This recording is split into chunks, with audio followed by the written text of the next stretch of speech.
Welcome to Tiger Stadium here at Grimm Park, where we are getting set for tonight's game between the Texas High Tigers and the Marshall Mavericks in District 9-5A. Battle for first place tonight. Many have speculated this could be the battle for first place. Eric Aiken along with Brian Bolt, who is remote with us for the pregame show. Not going to be on play-by-play tonight, as Billy Lavender will join us, but Brian is kind enough to take time out of his schedule tonight to join us. Brian, how are we doing tonight? Oh, we're doing great. Just pulled into Memphis not long ago. We're on the road up to Oxford, Mississippi to watch the Razorbacks play tomorrow. Hey, that's what I'm talking about. That may or may not be a good reason to miss a Tiger game. So here's what we're going to do, Brian. We're going to take a pause for a second as the national anthem is being played.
As always, great job by that Tiger band in playing in the national anthem. And so we're going to get to some keys to the game tonight as we get set.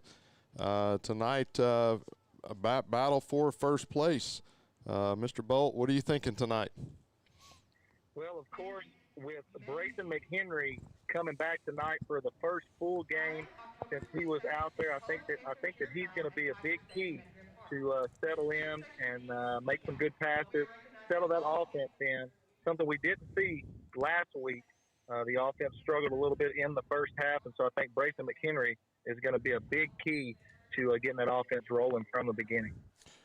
I agree with you 100%. And, of course, with Braylon Stewart having a great year, 88 carries, 673 yards, averaging 7.6 yards per carry. With last week's long, the game sealer 91-yard rush to seal the game for the Tigers last week.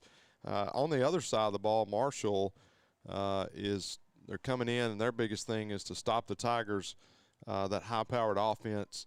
Their defensive line is what has got to get going for them if they're going to have a chance in this game. And, Brian, you got some key players. Who are you thinking you're watching tonight? Yeah, and so I've got two guys on the defensive line that I would like to, kind of highlight for some players to watch. You know, we talked about it for the last couple of weeks, but they moved Braxton White into the interior part of the defensive line and got Ian Cricht out there playing some defensive end for him. And Ian Cricht has done a great job helping seal down that end with Derek Brown on the other side. They've been running away from Derek. And so those two guys on the right side of the defensive line, those two guys have got to be big players to watch tonight. And for the Marshall Mavericks, as I was watching film on them this week, two big players on the offensive side is going to be DeMar Robertson. He is the speedster on the outside, has been the go-to guy. Jacksonville was able to stop him last week, but Of course, Jacksonville, the wheels fell off of them last week, and Marshall beat them pretty handily. But DeMar Robinson is a big deal, as well as their special teams. Their kicker had a 47-yard field goal last week with a lot of room to spare. So he's good for 50-plus. And Buck Buchanan does not allow anybody to come out of the end zone on the kickoffs as it's touchback city for him. And so it's going to be – those are going to be two key players on the Marshall side of things. Brian, you looking forward to the game tomorrow? Oh, I'm going to give an old Morgan Smith absolutely right now. I know that he loves it when I say that live on the air. But, hey, before we get done talking about some key players, also want to point out that C.J. Brown getting the start tonight at the strong side linebacker position. And so we hope to see him be an impact player as he gets his first start of the season. Yep. Yeah, so he does get the start for the season, and you mentioned Ian Cright earlier as well, and don't forget about Tyreek Robinson. Already has 3 interceptions on the season. I believe he's got 5 interceptions on the season as he had 2 last week, and so he can find the football pretty good.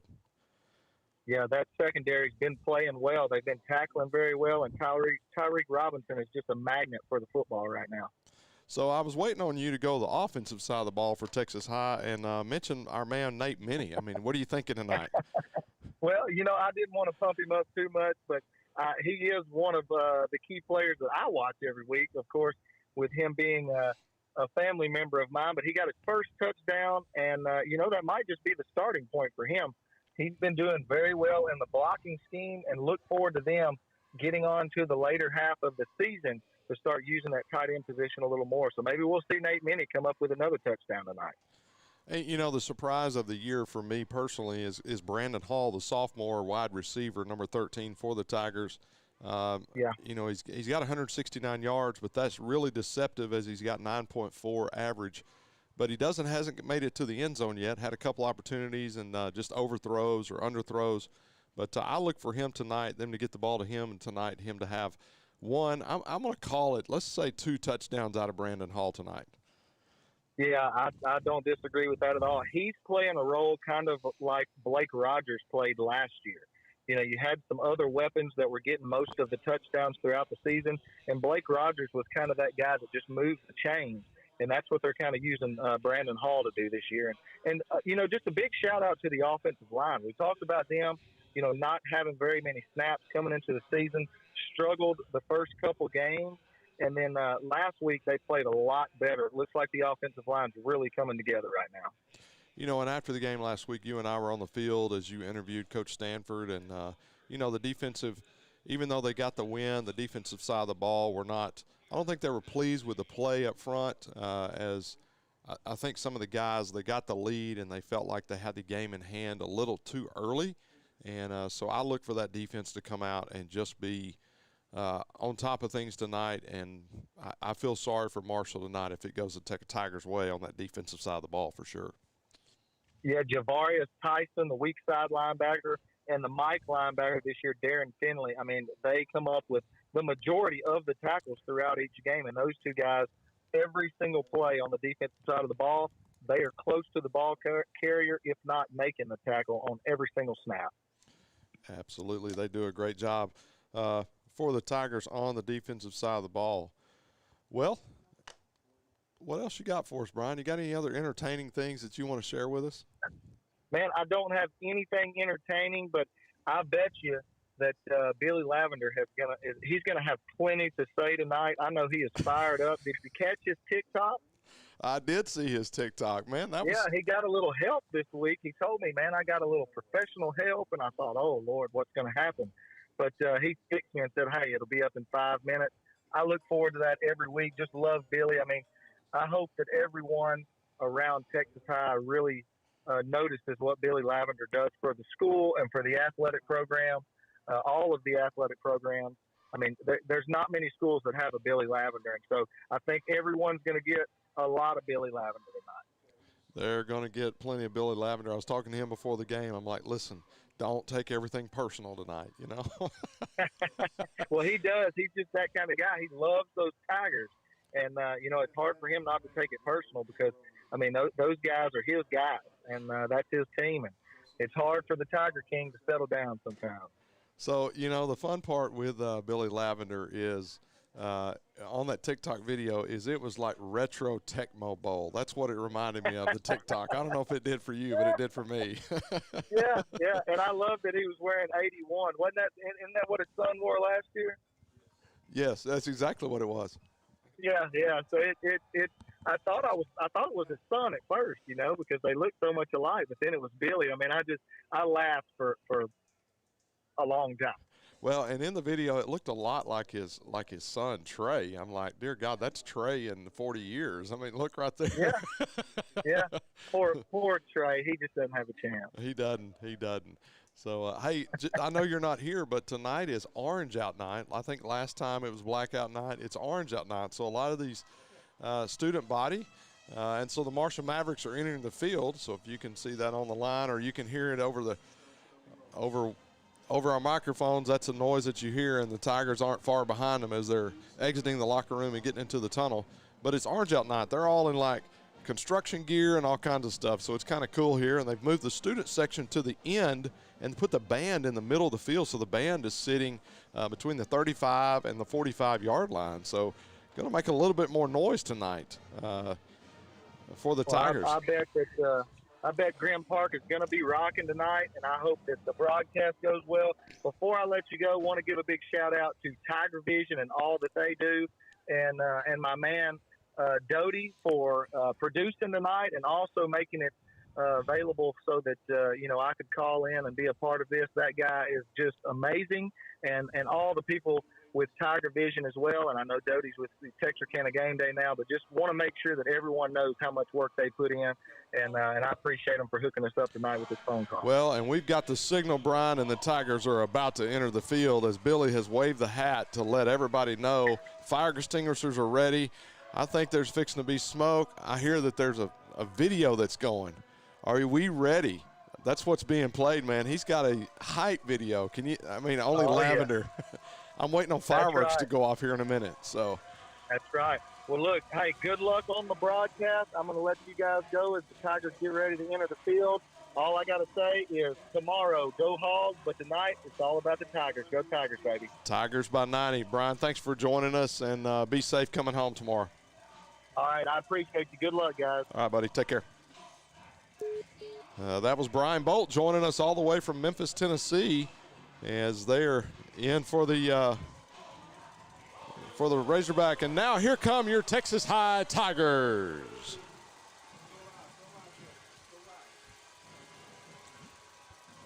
So the smoke has entered the building as Mr. Lavender, he is Tiger #1 fan here at Grimm Park as the smoke is coming across the field as it always does. It moves from the south end zone to the north end zone all the way across. We always get the same wind through here, so it's going to move to the north end, and so we'll have to wait for that to clear out as we're getting set. Referees are getting in the middle of the field. Officials getting set as they're going to enter the field. Looks like for the Tigers going to be Jalen Jones and Brayson McHenry, as well as Braylon Stewart are going to be the team captains. For the Mavericks is going to be number 99, Latravian Adams, and number 76 off of the offensive line is going to be Taryn Satchel. As I will be broadcasting solo until Mr. Lavender can get up here and join us here just in a little bit. His goal is to be up here by kickoff, and we hope the smoke is out of here by kickoff as well. As you can see it going across your screen right now. But we're in for a treat tonight. I think it's going to be a close game to begin with. But looks like we've added another captain, going to be number 77, Kushan McCullough.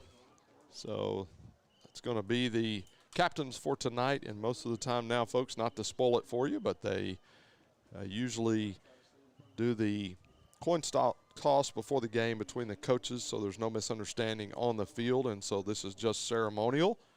And so to get you set for tonight, got other games in the district as Mount Pleasant is taking on Nacogdoches at Dragon Stadium there in Nacogdoches. Pine Tree visits Jacksonville. As you know, Marshall is here against Texas High, and Hallsville travels to White House.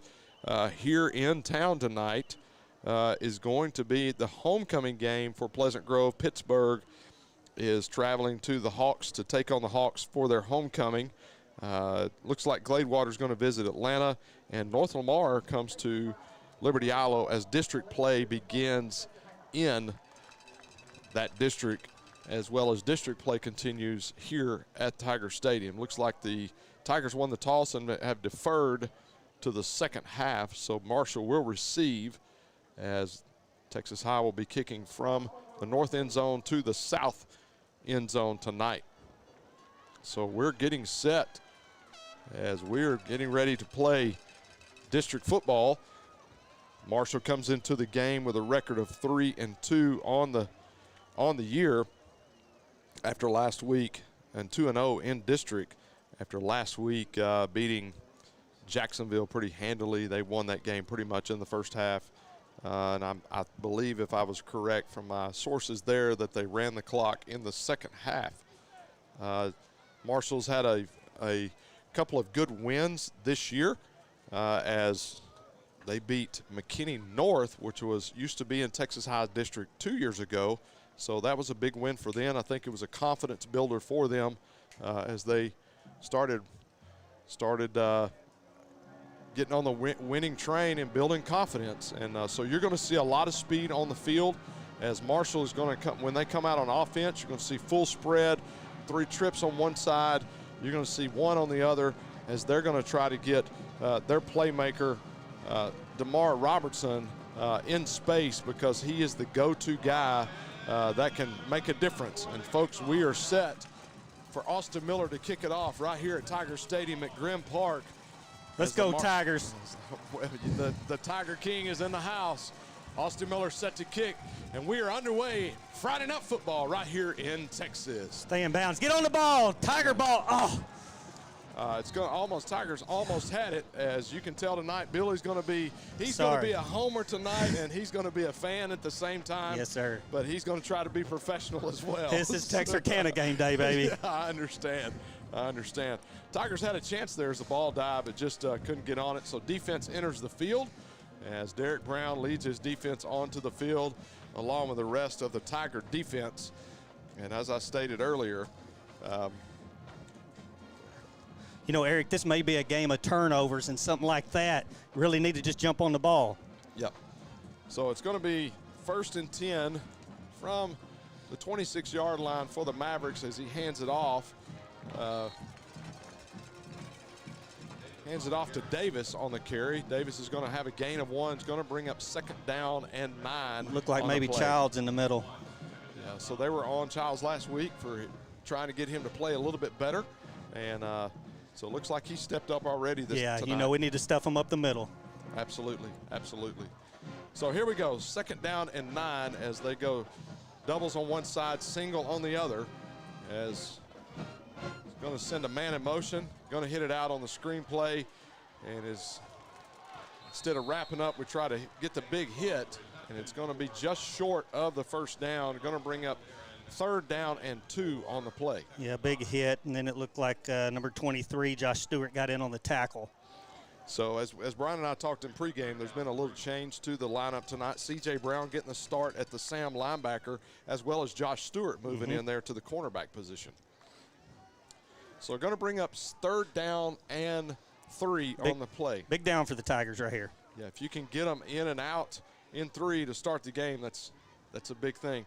Hand it off and going to be really. caught. Hey, listen, that was a little blitz from the corner, and the Tigers looked like they were well coached and got in there and got it. Now it's 4th and 2. It's going to force a punt for the Mavericks. And as we stated earlier, the punter is a game changer in this game. He's also the kicker. For them, he had a 47-yard field goal last week, but he can flip the field pretty good. Buck Buchanan, number 1, and also plays the safety position for the Mavericks. 10:47 left and counting here in the first quarter. Eric Aiken along with Billy Lavender on the call tonight. Jalen Jones back deep for the Tigers. So here we go. So going to be Buck Buchanan. Great punt, turns it over well. Jalen Jones is going to have a chance to return it. He's at the 30, going to get to about the 42-yard line, and is going to be hit out of bounds. almost a late hit there, Yeah, Billy. Elijah Woolen got in right there at the end. You know, here's the thing is that everybody's going full speed down there, so if you get 1 yard off that deal, they'll typically let you do something unless it's just a big knockout blow, and no harm, no foul right there, so good no call. So Brayson McHenry's first complete game, we Yes, hope, sir. Wow. in 2 games, and so we think that could be a key to the game to change some things. Looks like we've got a number 19 starting for the Tigers. I have to get a name on that. It's going to be Jake McGuire getting the start tonight. Good boy, Jake. Yeah, so Jake getting that start, proud of him. Comes from a great family there, the McGuire family. Absolutely, So. he's a good kid. Got a lot of good ones on Texas High's football team, but got a little push by the offensive line. I think they knew we were going to run it up the middle. We knew we were going to run it up the middle, and we ran it up the middle. So got 3, need second 7. And I'll tell you, number 99 is a person to watch for the Mavericks as he can be a game changer tonight. Going to get it out to Braylon Stewart. Stewart's going to dance around, nice. and he's going to Really good play. make something out of nothing and get a first down. Here's the thing that I noticed is if you'll notice, Coach Stanford's team typically doesn't open up their offense the first 3-4 games. As they get into district, they'll start opening up a new wrinkle, little screen pass we hadn't seen. So I talked to the Jacksonville guys last week, and, you know, Marshall sits back and watches for a couple of series, and then they try to make adjustments. Oh, good bounce out. But it's going to be hard to make adjustments when you got a guy that's making 7.6 yards a carry. Yeah, absolutely. LaTravion Jackson with the tackle for he's a senior for Marshall, but not until Braylon got outside and got all the way down. Boy, they got 5-6 yards. So we're going to bring in Jaden Kelly, Blake Rogers, Reese is going to be in it as we run trips to the right. So McHenry gets the snap, going to hand it off. Oh, good pull. Going to pull it and get it out to Jaden Kelly. Really nice by Jaden, and you know he didn't just take the hit. He also leaned 2 or 3 yards. Looks like was brought down by Buck Buchanan, a senior for Marshall. Yeah, he's also the kicker, as we've already talked about. I got so he's in there a lot. Yeah, he is definitely an athlete. Hopefully for sure. he gets a lot of work on defense tonight. He's listed on the roster as a DB and an athlete. Braylon Stewart once again. Speaking of athletes. That is a Division I running back if I've ever seen one. I'm telling you, I've kind of gotten a little bit stocky in my old age, and I walked by him down there and I went, dang. Mm-hmm. Yeah. Kid's got some thickness. I saw him the other day. I said, hey, Deuce. I said, that was 91 yards tonight you went on your last play when he sealed it last week. And he said, is that how far it was? He didn't even know how far it was. So here we go, 2nd down and 5. As the Tigers hand it off once again to Braylon Stewart. While throwing in the air when the run game's working. 1st and 10 at the 26-yard line. Tell you something you notice about Braylon early is he's very, very patient. He's not just running in there and running into somebody. He's letting his line get their blocks, and then he's going in the hole. So who does it remind you of? Le'Veon Bell. Yeah, runs exactly like that. Absolutely. not a bad guy to be mentioned with, right? Yeah, I don't know if Le'Veon ran like that in high school, but he certainly learned a lot from Le'Veon by probably watching film. Hand it off once again. Oh, look at Big 77 out there. Get him. Yes, sir. Oh, pancake. Woo! That's what I'm talking about. Get some syrup up here, Eric. I'm hungry. 77. I think that's McCullough. Yes, sir. Kayshawn McCullough. He is smoking. What a pull. Speaking of being patient, I'd have been patient behind him too, and they didn't want any of that. But he flattened that guy. Got a first down for Braylon. You know, not to jinx anything, but great first drive by the Tigers. It's a long drive. Wear that defense out early. And as Kelly gets the carry, checking in, give Stewart a little break.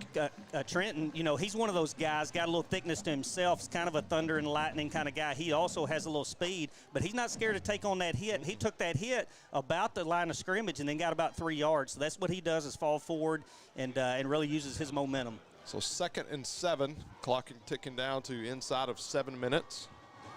Score 0-0 here in the first quarter as the Tigers are driving. I'm telling you, I'm not going to watch the game out there. I'm watching TigerVision right here on the TV. I mean, they got great shots. They're doing a great job for us as they do every time. Kelly gets the carry once again. Keep running. Thought he was going to have a chance to get his first touchdown as that hole was open and closed up.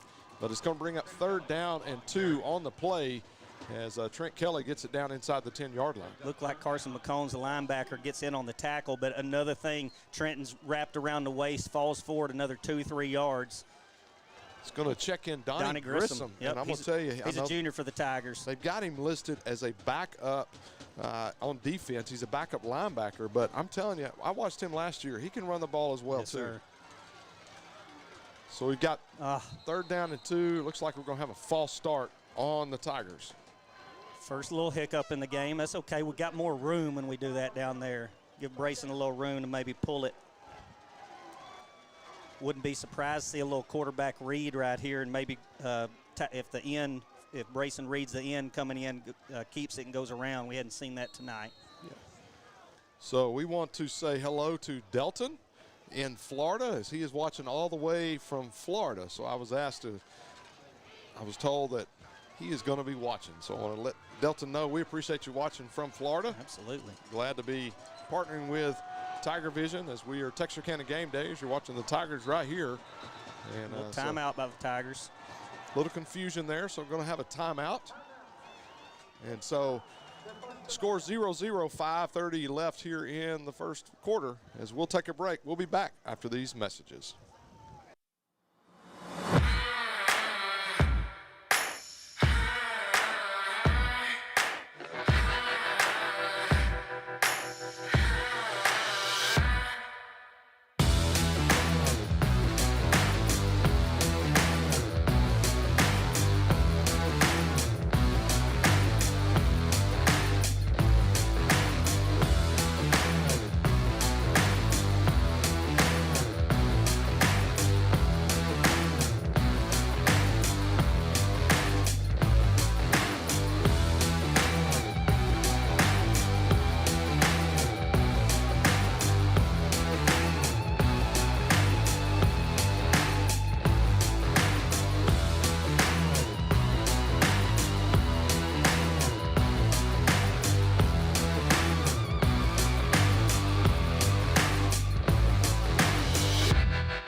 We are back here at Tiger Stadium as we are back underway after the timeout by the Tigers. Braylon Stewart back in the backfield.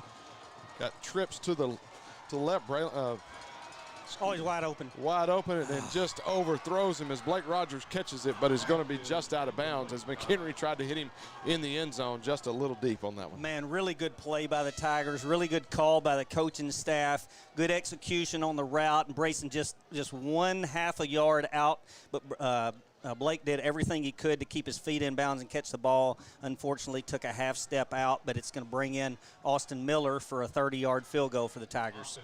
Austin Miller having a great season as his first year to ever play football, from what I understand, and so having a good season. Talked to him before the game, and man, just a great young man. Kick is up. Wow, really good kick. And the kick is good. Right down the heart for Austin Miller.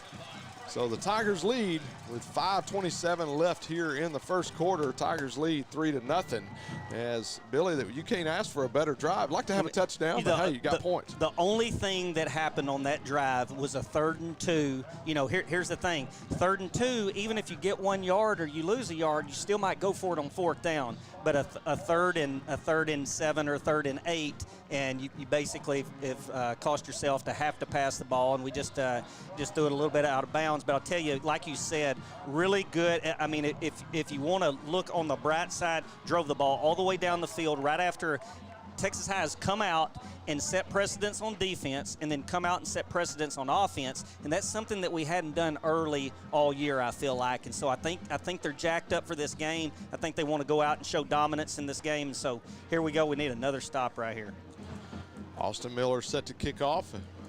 Kickoffs are always from the 40-yard line unless there's a penalty they have to tack on. So I doubt, seriously, unless he kicks it through the end zone, they're going to kick it deep, because the return men are dangerous for the Marshall Mavericks. But you take the ball out of their hands, and it's going to be a long night for the Mavericks, as they're going to kick it short. And it's going to be the ball, and it's going to be Tiger football. Let's go. As Trent Kelly with the recovery. Another great special teams play. And we've got a man down for the Marshall Mavericks. That's going to be number 2. That's Bo Burris. He's a senior for Mavericks. Hope everything's okay with him. I think he may have been the one. Yeah, Stanford's I think he calling for their.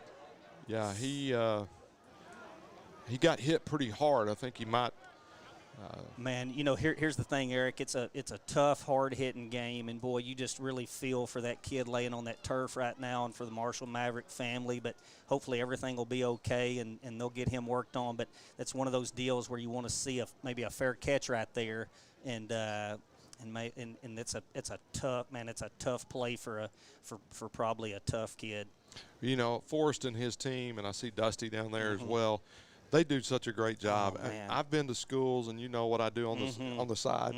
Yeah, absolutely. No, I've been to schools, and there are many of them that are like, I wish I just had a trainer. Yeah. Because in this situation right now, a coach will be out there trying to get them up and trying to get them better, and sometimes you just don't know what to do because you don't have that experience. That's right. And boy, Texas High's got a whole mess of them and got a really good training program at the school, and they do a really good job. All right, he's getting up. That's what we like to see. Yeah, so Bo Burrow's getting up, and he's actually a starting receiver for them. So if he can't come back in, that could be a big loss for the Marshall Mavericks. And so Texas High is going to take over 1st and 10 in Maverick territory at the 49-yard line, and Austin Miller, what a kick! Man, I'm telling you that you don't see that. Listen, Austin has a huge leg. He could play college football. Has a huge leg, but being able to do that as well, you've got to. He widens out the field and can go anywhere he wants. So that's two really, really good kicks. Here comes offense. Well, and the mistake on that for the Marshall Maverick is he should have waved and called a fair catch. Hand it off to Stewart. Dance with the one that brung you. Look at had there. A hole, and man, what balance and ball. And Blake Rogers is going to get on it, but it's going to be a gain of 6 on the play. Brings up 2nd down and 4. Number 36 for them, Andrew Paul, is a junior, and he ended up with gets credit for the tackle, but a couple of really good hits by Marshall. You know, it's one of those deals. Braylon, he's supposed to go inside, but bounces that outside to get a little positive yardage. But, man, Blake Rogers being headsy, and that's some things that you can't teach as a coach that you like as a player. It's what an athlete does. That's exactly He finds a way to make a difference. Tigers have been great on turnovers this year, as they've only lost 2 on the season. So they do a great job protecting the football, as they did just right there, as Marshall's trying to rip it out of his hands, and Braylon's not having any part of that. Yeah, it looks like number 23 got in along with a lot of others. Quintarius Hawkins, junior for the Mavericks. Yes. So it brings up 3rd down and 4 on the play, as McGuire, Rogers, and Reese are checked in. It looks like it's going to be a free play. So it's free. And, and Rogers is down deep, and it's going to be pass interference surely on the play, as the man got there early, as Coach Stanford is running down the field and wondering what in the world. Here's the thing. The referee was watching the guy that made the interception, not at the guy that hit Blake Rogers and drove him out of bounds. And that's what Coach Stanford's asking. He's going to get the 5-yard penalty and a 1st down up here on the offsides, but he's not going to get what he's wanting. The 15. That's right, the 15. But here's the thing. By doing that, he may get the 15 next time. They'll be watching for it. Yeah, I have to say, you don't say much about officials because they don't want us to, but that was pretty obvious there. Yeah. I got to be honest with you. You know, it's just one of those deals where a couple of things happen, and the side judge down there was watching the wrong guy. So 1st and 10 for the Tigers after the penalty inside the 40-yard line. Going to hand it off to Braylon Stewart, as he's going to be brought down right at the line of scrimmage, maybe even a loss of about a half yard. You know, my first thought was I thought Brayson probably should have pulled that out of his belly, but it looked like they had it read pretty good, and he was reading the defensive end. The defensive end, I think, still had Brayson. So just one of those things where they kind of run blitz, and now we got 2nd and 11. I'm watching coaches over on the Marshall sideline, and they're trying to fire their guys up, as I think they're a little concerned already by the tempo of this play and this Texas offense owning the field right now.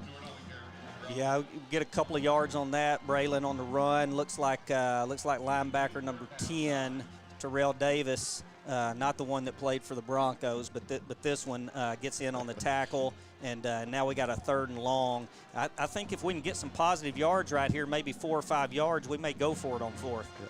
I did type Terrell Davis today, and I thought, there will be a reference to that tonight. Sorry. 3rd down and 9. McHenry fakes the handoff. He's going to roll out to his right, as he is looking for a man, going to cut it back inside. And but he's going to be brought down and going to be right back at the original line of scrimmage, as a loss of 1 on the play. Going to bring up 4th down for the Tigers, and I would expect a punt here. Yeah, it looks like what we're going to do. And, you know, it looked like Blake Rogers just continued his route. What you want to see is him kind of break it off a little bit because he was covered. But, you know, I mean, it's one of those 6-1, half dozen the other. It was a tough play. We didn't have many receivers going out, and it was intended for the guy down the left side. So Austin Miller will be back to punt for the Tigers. Looks like Nate Minnie making the call. Austin Miller gets a great punt off. Going to be a fair catch as number 3, I believe that is. Yeah, DeMar Robertson, who is their playmaker. Tell you something that goes unnoticed every time. Are we taking a break here? No, go for it. What goes unnoticed is a really, really good snap by receiver Cody Reese, and he's the first one down there. Gets credit for the tackle, but he's down there waiting for him just in case something happens. But man, he zips that ball back there, and that's something that's invaluable in a punt game. And Coach Hawkins works with those. Coach Hawk works with those guys, and man, they really do a good job. I keep telling everybody, Coach Hawk's one of the best coaches you'll ever be around. Going to be first and 10 for the Tigers, as it's great to see Bo back in, but he's down again. But, man, I'm telling you what, Michael Olvera took a shot when he released that ball. That was number 14 for the Tigers. That was C.J. Brown, and he hit him hard. 14 out there? That's who it was. Yeah, C.J. Brown. Yep. He's in tonight. Yep. He hit him pretty hard. So we're going to bring going to be first down. The down marker's not marked correctly. It's going to be first down and 10 for the Mavericks. Olvera hands the ball off to Davis. Davis is going to bring it around their right side, and he's going to break free, but it's going to be a flag on the play. As Billy stated, it should be a hold on the play. Yeah, he's eventually brought down by number 23 for the Tigers, and that's 23. I got to look at my right card. It got me all confused. Josh Stewart, I'm sorry. Okay. Made a good tackle down the field, but you could see our linebackers got out and forced him in. When they did, their end got a hold and allowed that guy some of the run, so we had it defense perfectly.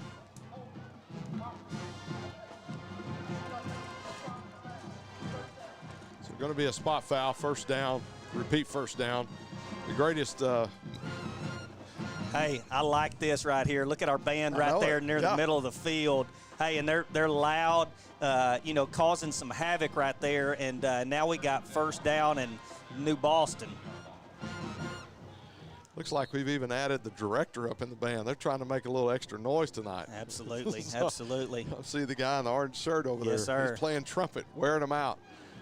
So here we go, Marshall Mavericks. Going to roll out. Oh, great job. Shaylin Jones with the breakup, and they're going to throw a late flag. Man. And as you can imagine, Coach Stanford not happy, and I don't blame him on that one, as it is a great defensive play. Jalen was sitting back, waiting for that, got exactly what he did, swam over the guy to knock the ball down, does it basically just as you teach to be done. And he's going to, man, I think that field judge that called that foul was right behind him and was shielded and was sure that he went through him. But man, from our vantage point, which is the best vantage point in the house, it wasn't.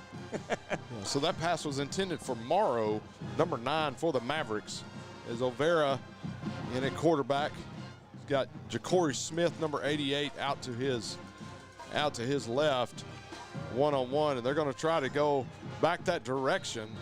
And looks like Bo Burrows, man, he's the tough guy. He's the Iron Man of the night. Yeah, but I'll tell you what, if you noticed, he threw that ball out of bounds because they had 4 receivers out, and we didn't. There wasn't a yard of grass in between any of our defenders and their offensive receivers. So really good defensive play right there. And you just want to see on that first down, you want to see, put them in second and long and see what happens. So going to be second down and 10, going to go stack 3, and they seen them do this, and they go single on the other side, and going to go wide receiver screen, going to get it out to hold, good call.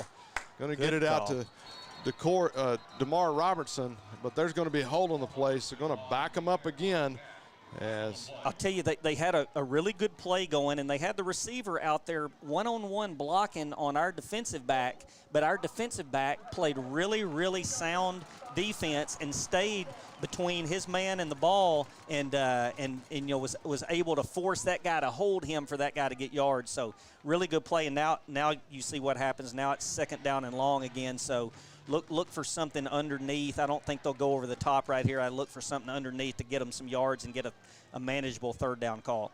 approaching a minute left here in the first quarter. Had a lot of action here in the first quarter. The scoreboard doesn't reflect it as much as we would expect, but a lot of action has happened as it's 3-0 in favor of the Tigers over the Marshall Mavericks, as it is a district contest for first place and possibly, most people believe, the district championship as you look at the rest of the district. So Olvera back to pass. Ball. It's going to be intercepted by the Tigers. Was. And so going to be 1st and 10 for the Tigers inside of the Marshall Mavericks 30-yard line. And who's our man there? That's him, baby. That's him. Let's go. It's going to be Finley on the interception. Man, he just strong-armed that ball from the receiver and was playing it absolutely perfect. And like I said, it kind of went short, and linebacker steps in there and makes a heck of a play. And now what has to happen is we've controlled this game. We got to go score some points right here. Yeah, so here we go. Going to be 1st and 10 with 53 left here in the first quarter. Texas High 3, Marshall Mavericks 0 as McHenry brings his offense back on the field. Trent Kelly going to go in motion, line up at the H-back position, hand it off to Braylon Stewart. Braylon Stewart's got room. He's at the 10. He's at the 5. Him. Touchdown, Tigers! Let's go. Hey, how about that offensive line? That's what did it right there. Braylon was very patient, but our offensive line, man, that's what did it right there. I saw a comment today on the Dave Campbell's app, or the Friday Night Football app, and like they were asking, well, McHenry don't have the numbers. Well, if you can keep the ball on the ground, why would you not run it when the guy's averaging 7.6 yards a carry? Lawton Nichols, Kayshawn McCullough, Richard Jackson, Nick Batten, and John Jack, man, great job right there. So Austin Miller in to kick. Kick is up, and he continues to remain perfect on the year. Austin Miller does. Blake Rogers on the hold, and with that extra point, Texas High 10, Marshall 0. We're going to take a break. We'll be back after these messages. You're watching Texas High Tiger football right here on Texarkana Game Day along with TigerVision.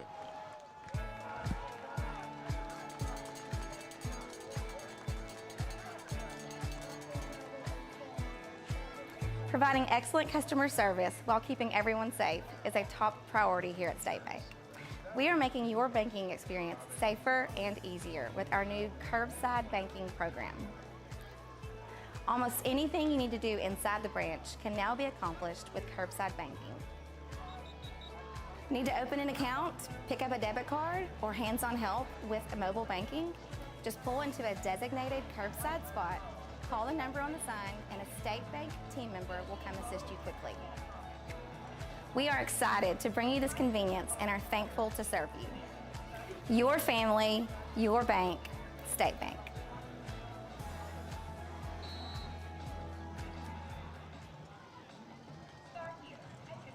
We're back here at Tiger Stadium where your score is 10-0. Going to catch a replay on that previous play as Braylon Stewart scored the touchdown.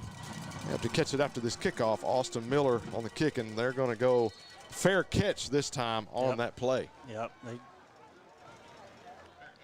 That's what, I mean, you knew it wasn't going to happen another time, but I'll tell you, you keep kicking it short and you got 3 or 4 guys running at you, and you never know what's going to happen. I mean, just because you call a fair catch doesn't mean you catch it. Yeah, so the Marshall Mavericks coaching staff made an adjustment there, as you can expect, and so 45 seconds left here in the first quarter. Texas High spotted them 10 here in the first quarter. So we'll run around some scores as the Marshall Mavericks run back on. Nacogdoches and Mount Pleasant tied at 0 second quarter. In the second quarter, and Hallsville is trailing White House 7-3. Oh, great play. Olvera across the middle, but great defense by Jalen Jones. Ball is intended for number 18, Andrew Phillips. You know, I'll tell you right there, what you want to see by your quarterback is he's got to pull it out, hit that guy sooner before he gets to the free safety, because once he gets to the free safety, that's it's not good when you got Jalen Jones sitting back there. I'm telling you, that guy's a headhunter. Crosstown homecoming at Pleasant Grove against Pittsburgh. They're leading 7-0 in the second quarter. And that's a battle of the slot tee versus the wing tee over there at the Grove Lots of tees tonight. over there, huh? So I bet that game's over way before ours is over. So missed tackle in the backfield. Going to be Davis with a great move in the backfield. Going to have a gain of 2. That defensive line is very stingy tonight for the Tigers thus far. I'll tell you, and Childs gets him a really good tackle right there, wraps up, so forces a 3rd down and long, 3rd and 8. And, you just gone down 10, 22 seconds left in the quarter. They're probably going to let the quarter run out and try to go the other way with it. But not really any win tonight, so they're just looking to shorten the game a little bit, I think. You can't blame them. You can't blame them. So as time ticks away here in the first quarter, Eric Aiken along with Billy Lavender. Billy, thanks for being with me tonight and filling in for Brian. And when we come back from the break, we'll talk a little bit more Tiger football and maybe even talk a little Hogs tomorrow. Let's I think go. We might be excited. And that is the Arkansas Razorbacks, University of Arkansas There against Ole Miss. We'll be back after these messages with the second quarter. I'm Dr. Matt Young from Texarkana Emergency Center and Hospital. We have expanded to increase our outstanding services for our community. We are open 24 hours a day, 7 days a week, 365 days a year. We're a full-service emergency department and are now offering inpatient services and outpatient imaging. Texarkana Emergency Center and Hospital, real ER without the wait, where your hometown physician owners are always here for you. A strong work ethic takes pride in a job well done. This is the kind of person you need. Express Employment Professionals can help because we understand what it takes to hire good people. It takes real people, real interviews. We find good people, matching the right skills for the right jobs. Express knows jobs. Get to know Express. Go to expresspros.com to find a location near you. We're back here at Tiger Stadium where the Tigers lead 10-0 as we begin the second quarter. Man, what an exciting first quarter, Billy. Man, I'm telling you, Texas High picked right back up where they left off last year on this and forced a long pass right there. Well defended out there by number 23 for the Tigers. I think we've mentioned him a lot tonight. But here's the thing. If the Tigers can get it score again, look, we beat them 28-0 last year. We've come home, got a big crowd. Marshall's traveled really, really well, got all their spirit groups and everything. But what you start seeing by a team is, hey, we got it handed to us last year, and coming out here and kind of, they're forcing us to lay an egg. So you want to see us just kind of step on them. So Buck Buchanan back to kick for the Marshall Mavericks as Jalen Jones back to signals for the fair catch, and it's going to be caught. And it's going to be 1st and 10 at the 25-yard line for the Tigers. He was just kind of loved on.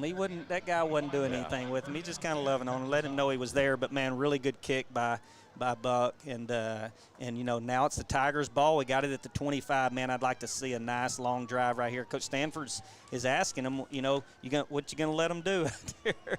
And I understand, but that guy didn't see the fair catch. Obviously, looks like the firemen are showing up. Yeah, because the Tigers are on fire so far tonight because it's 11. That's right on time. We called them, didn't we? That's right. Hey, they do a great job. And, some of the baseball team earlier this week washed all their fire trucks, so it was pretty cool. Oh, that's really awesome. Coach McClure does a great job of training those guys and doing it right. He does, and, it comes from the top down. It comes from Coach Stanford, and he wants all of his programs to do a service project. And, you saw a cleanup of this area by the football team. Just a lot of good things going on at Texas High, and it's not just athletics. You're exactly right. And Patty O'Bannon, the new principal this year, and they do the Leader in Me over here, and she had a lot to do with that. So Braylon Stewart on the carry, going to be a loss of 2, going to bring up 3rd down for the Tigers. Interior D lineman looks like look like 9. Is it 99? Yeah, there's 99 and 91. 91, I think, is who it was. Isaiah Alexander, a senior, calling out a lot of seniors for them. They're looking to have a good year, and they've had a really good season so far. So brings up 3rd down and 6 for the Tigers as McHenry's going to roll out. Passes intended for Brandon Hall, but it's going to be 3 and out for the Tigers as Austin Miller's going to come in to punt for the Tigers. Buck Buchanan back on the defense and had him covered really well. So I think Brayson just kind of tried to throw that out of bounds. That wasn't going to be a ball that was going to be catchable.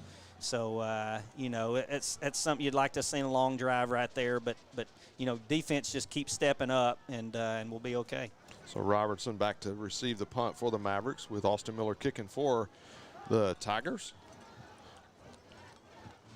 So great punt by Austin as it's going to get the roll, and the fair catch is caught for, and it's going to go inside the 25. Well, I tell you, he's not going to do that again. Number 3 for them, DeMar Robertson. He's going to go over there, and coach is going to say, hey, listen, get away from that ball. Get away from that ball. We're only down 10 right here. Yeah. They, I'd heard one of the teams, they call it, when you hear the word poison, poison, poison, get away from it. So that's exactly what they have to do. Hey, real quick, just a couple of scores. Pleasant Grove still in the second quarter, 7-0. Hallsville trailing White House 7-3. Looks like Buckeyes of Gilmer are up on Spring Hill 14-0, and Liberty Ilo is leading North Lamar at Liberty Ilo 19-0 as we cheer for our hometown teams here at Texarkana Game Day. It's going to be Davis on the carry with a sweep to the left and a lot of speed, gets outside, and good tackle right there, 22, Michael Thomas. Really good saving tackle, but our corner lost containment out there and got kind of blocked in, and that's what allowed them to get the big play. It's going to be 1st and 10 at the 50-yard line for the Mavericks, as that's the longest play of the night for them. 10 left here in the second quarter. I'll tell you, I don't know if y'all can hear it on the live feed, but our band is getting after it and causing some friction down there, and that's what we want them to do. And, man, really good of them to play like that. It's, you know, you got to sometimes create your home spot as an intimidating place, and it's going to be a great throw and pitch and catch to Ja'Cory Smith from Overa, and going to bring up 1st and 10 for the Mavericks inside the 10-yard line. He's brought down by Tyreek Robinson, number 21, senior for the Tigers. Going to be in the 11-yard line. I apologize, folks. It'll be a 1st and 10 at the 11, so they can get a first down without getting a touchdown. But as we are Tiger fans, we hope that does not happen. 2 chunk plays for them on this drive, and man, it be good to force a field goal, but 1st and 10 for the Mavs. This is their big mo. They like the big chunk plays. That's what they do all the time. And so going to be Davis. Davis is going to get it outside, and he's going to be hit, but he's going to get in. And it's going to bring a Marshall Mavericks touchdown as he was hit 2 or 3 times, but there is a flag on the play. Must have been a hold out there. I didn't see it, but yeah, there was a hold on Michael Thomas on that side. Okay. Number 3's out there, got DeMar Robertson. He's like, man, what, on me? Yeah, on you. Number 88, it's going to be Ja'Cory Smith. 3. Okay, that's the one that was out there that I saw, and I couldn't look. I guess he just kind of turned him around a little bit. So as we've talked about, you know, that's going to back it up, and it's going to bring up 1st down and 15, which is that's a big deal. So be 1st and 15 for the Mavericks at the 17-yard line, 16-yard line. We're kind of at a bad angle, so it's hard to tell from where we are. Well, and I got kind of bad eyes too, so combination of that. Like a pass right here. Overa rolls it out, and what a one-handed nice catch. Hit. Holy cow, Phillips with a one-handed grab is run out of bounds immediately by number 21, Tyreek Robinson, who has had a phenomenal year with 5 interceptions on the year so far. You know, he made up some ground right there on that receiver and made a really hard hit and forced him out of bounds and didn't allow him to get many yards. So brings up 2nd down and 11 for the Mavericks with 9:12 to go here in the first half. The clock stops as the play was run out of bounds. So Vera back to pass. Pass game has worked so far for him. Going to have a great attempt there, but it's going to be out of bounds. Going to be flag on the play, and it's in the. Yeah, a little laundry. He's going to grab his wrist and pull it down. Oh, we got a personal foul. Chop block. Man, that's really dangerous. That's where one guy hits up high and another guy engages down low, and they don't allow that because it's very, very dangerous to some, a defender's knees, and that's going to cost them 15. And so, what you want to see here is now you moved out of maybe field goal range. You get another couple of stops right here, and you've taken them out and make them punt or, worse. Yeah, so those are the kind of penalties that we talk about in any game. That can be the difference in a lot of ball games is penalties. As we saw it in the Mount Pleasant game, it cost Mount Pleasant a lot. Right now it's costing the Mavericks quite a bit as they were 1st and 10 at the 11, and now they're 2nd and 25. Man, what a catch. Man, they've got athletes on that team. Yeah, Number 88, Ja'Cory Smith on the reception. Really good pass. The only person that could have caught that was Ja'Cory, and number 23 on defense for the Tigers. Going to be a 16-yard game. Yeah. Brings up 3rd down and 10. Josh Stewart, they're kind of picking on him, but he kind of bending, not breaking. 3rd and 10, like you say, and they're right back in it. Yep. So brings up 3rd down and 10. For the Mavericks as the Tigers are trying to hold him and keep him out of the end zone. Blitz on the play, and great Josh Stewart bouncing back and said, not this time. Here's the thing. He was on the defender's back and swam around, got in front of him to make that play without putting his left arm on that defender. And, man, I'm telling you, he's a workman out there, and he's not a guy that's been out there all year, and man, he's really having a really good game tonight. So the Tiger defense has done well. Let's see if we can get a block right here. 5'11", 160 is Josh Stewart as he makes that play. Kick is up. Man, really good kick. And the kick is good by Buck Buchanan. So with 8:19 left here in the first half, Tigers lead 10-3 as we're going to take a break. We'll be back after these messages. A shield against the elements. Comfort in the midst of chaos. Shelter in the aftermath of destruction. For 75 years, Shelter Insurance has remained true to our promise to be there when you need us most. This is the heartbeat of our company, our why. Shelter Insurance. For your auto, home, and life. In Arkansas, see Brian Bolt for a free insurance review. Welcome back here to Tiger Stadium where the Tigers lead 10-3. And if you're Texas High after that 2 long, big chunk plays, the run play and the long throws and the great athletic catches, you got to be thankful and excited about only 3 points on the board. We lost containment on the first big play, and then we let someone over the top on the second one. So they had first and 10 from the 11, and we end up backing them up and making a good stop, holding them to 3 points. That's all you can ask for the defense. So it's going to bring on Buck Buchanan to kick off for the Tigers. I want to say thanks for watching. See some of the Cedric Dickerson that used to play over at Liberty Aloes watching us tonight, along with Jonathan Swecker. My buddy who I've seen a bunch of them on must have been a real good buddy there, buddy. Javon Anthony, man, that guy. Javard, I'm sorry. He loves the Tigers and Javon. all. It is Javon. Yeah. My apologies. No, I'm talking about Javard. Yeah. But anyway, he man, I'm telling you, the Tigers tonight have come out here, set the tone. If we can get something really positive right here, I like our first half.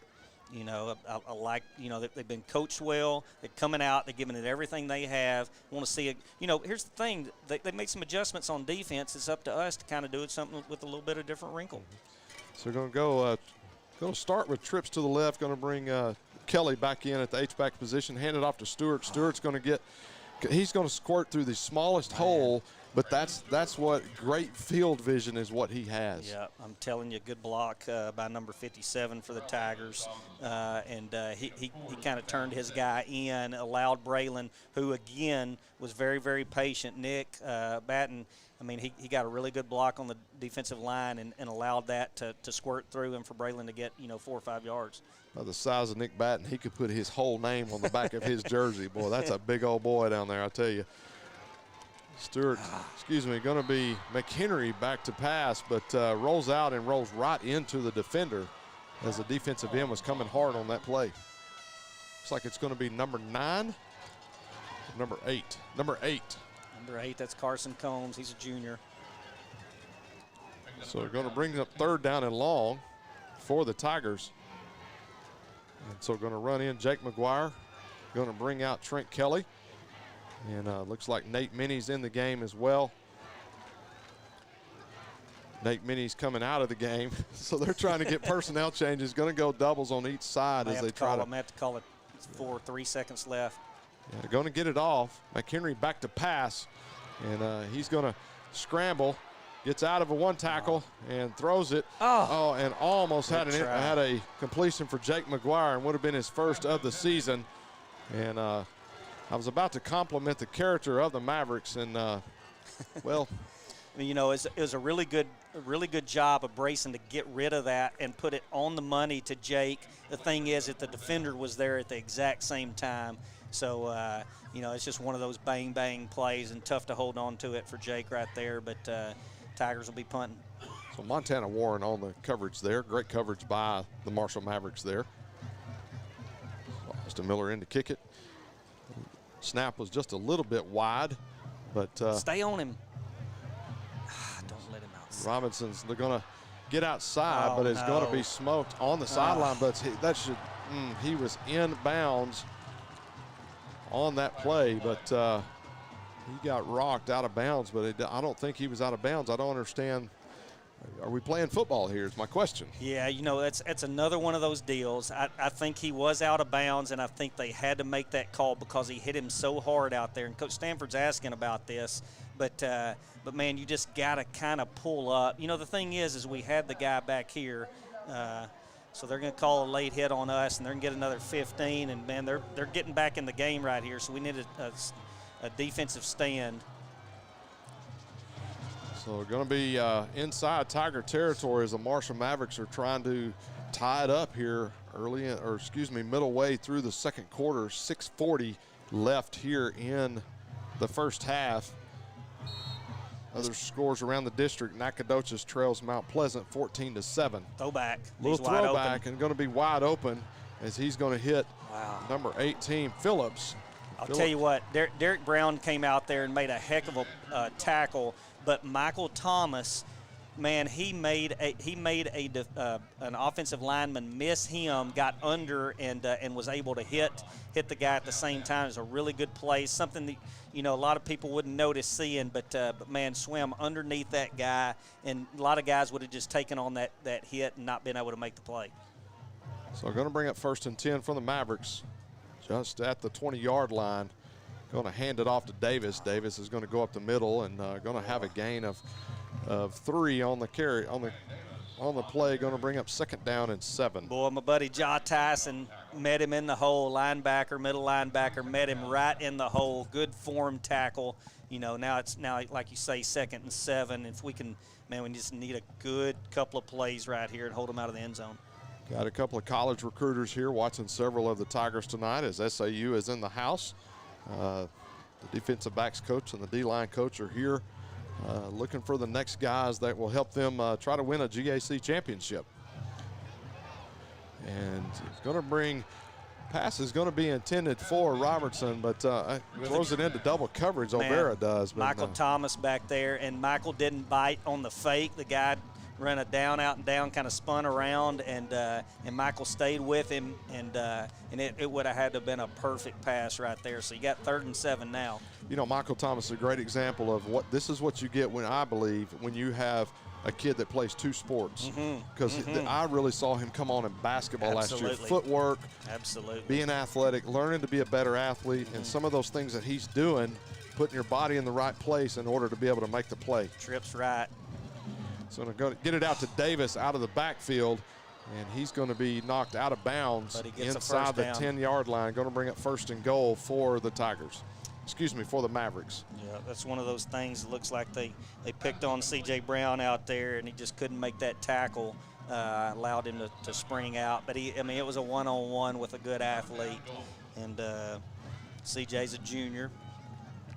you know, Tigers are playing with a lot of backups, a lot of guys, offensively and defensively tonight. So first and goal for Marshall Mavericks, hands it off to Davis. Davis is going to be in the backfield by Childs, it looks like. Childs, please. What you talking about? I mean, that's a man among boys out there, and he wraps up really, really well. Comes up a little bit gimpy, but you know what? That's what happens on every play out there. But now you got second and goal. You know, as he's going down, please don't hurt me, please don't hurt me, please don't hurt, or don't fall on me, because Childs is a big man. He's full grown. He is a big human. So if you're wondering. I saw him eat 2 sirloins the other night from Dixie Diner. Childs is 5'11", 275, and has 16 tackles on the season. 10 of those solo, and you make that 11 because it includes that one right there. Just going to whiff, but they're going to continue to pursue. Going to get it to Robinson. Robinson's going to be run out of bounds, but not. It's going to bring up third down and goal at the 3-yard line. Well, it looks like Olvera's a little bit, I can't tell whether he's got a little gimp in his step, whether he's fully healthy, but it looks like he's got a little limp on that rollout, but I couldn't tell. Yeah, he had that last week, and that's the thing that I've heard about Olvera. He's not a run threat. Yeah. So it's one of those deals that. But I tell you, he got to get to him. Yeah, he's pretty shifty in the pocket, though. You know, you notice that right there. Smart player. He's an athlete. Olvera is the senior this year. Big play. You never know. They get a couple yards. They may try to go for it. On a split wide out is Ja'Cory Smith got one-on-one. Don't hit him. Timeout. Timeout, Marshall. And so we're going to take a timeout with them with 4:27 left here in the first half. Tigers lead 10-3 with the Mavericks threatening. We'll be back after these messages. Welcome to Eagle Dental Center's location on Moores Lane in Texarkana. Owned and operated by local dentists, each room is well appointed with a clean and inviting environment. Clinical technology has advanced, and so have we. Using the latest equipment and techniques, we adhere to all CDC guidelines. Our doctors are here for you and will carefully listen to your concerns to improve your oral health. To join the Eagle Dental family, visit our website, eagledentaltxk.com. Back here at Tiger Stadium, where the Tigers try to stop the Marshall Mavericks from scoring and tying this game up. It's third and goal at the 6-yard line for the Mavericks. 4:27 left here in the second quarter. Eric Aiken along with Billy Lavender, as Billy has come in and pinch hitting for our man Mr. Brian Bolt. He's laid up in a hotel, and I hope he's watching. He's in Memphis. He called us earlier, and so he ain't suffering. That's I just right. promise you That's that. right. So it's definitely not a mission trip. So big play for the Tigers right here. Crosstown, Pleasant Grove, and Pittsburgh are knotted up at 7. So going to be touchdown. Corey Robertson, and as Mr. Lavender said, I felt like that might have hit the turf, but it didn't. Oh, they're calling it a touchdown. They're trying to tie it up right here. So going to send on the kicking unit, which is going to be Buchanan in for the extra point after.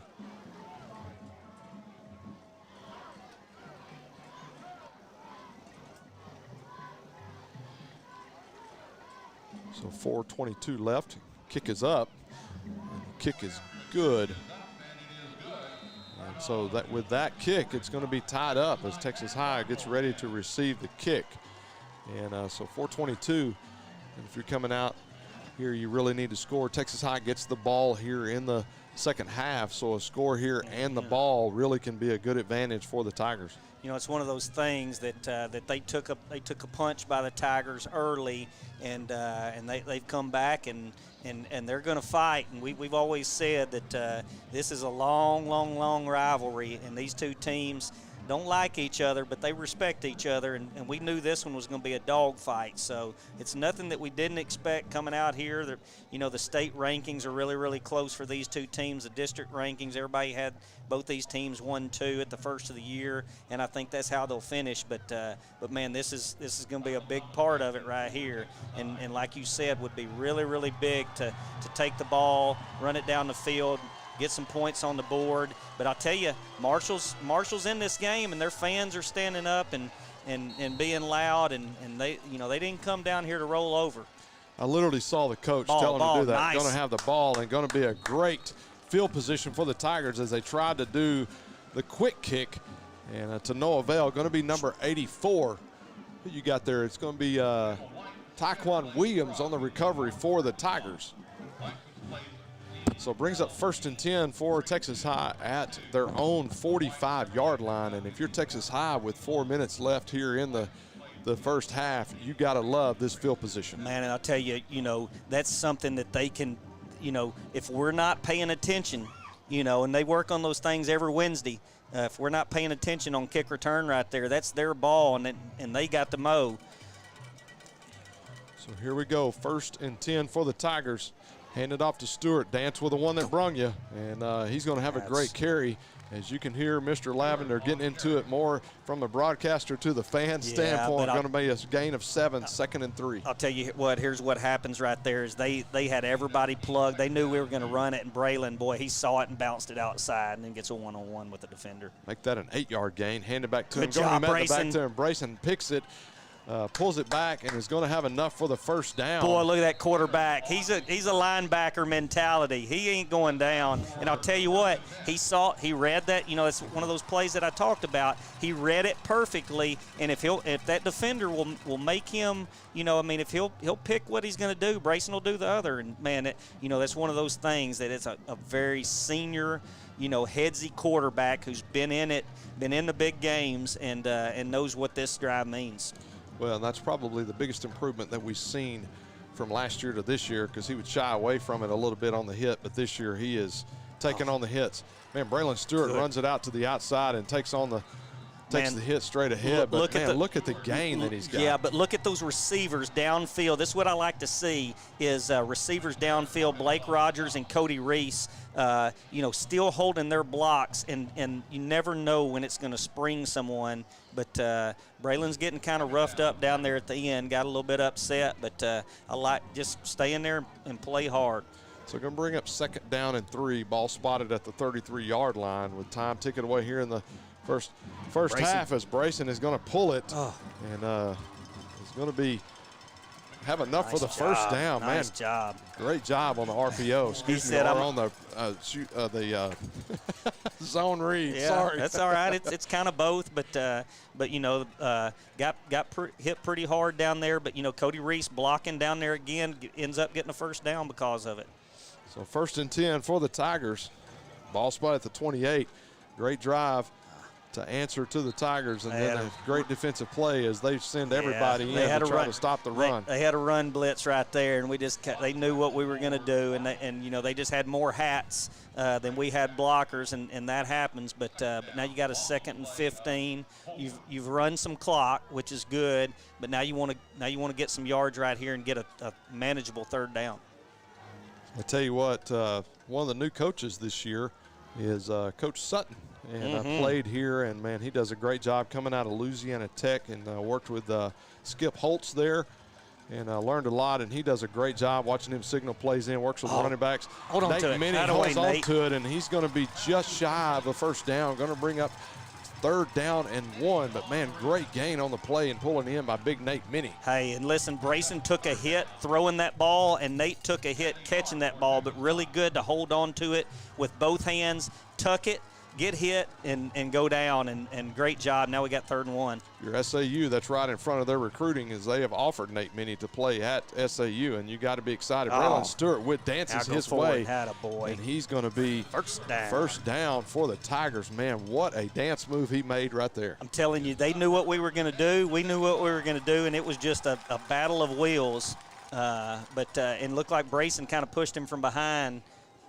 Got a huge block on it. Attaboy. We're being told by our in-house bear over here, or Tiger is what we call him, that's right. Our producer, Doty, that Brayson McHenry jumped in there and blocked, and that's what I'm talking about, that senior leadership like you talk about, not scared to get in there and stick your head in there and help out.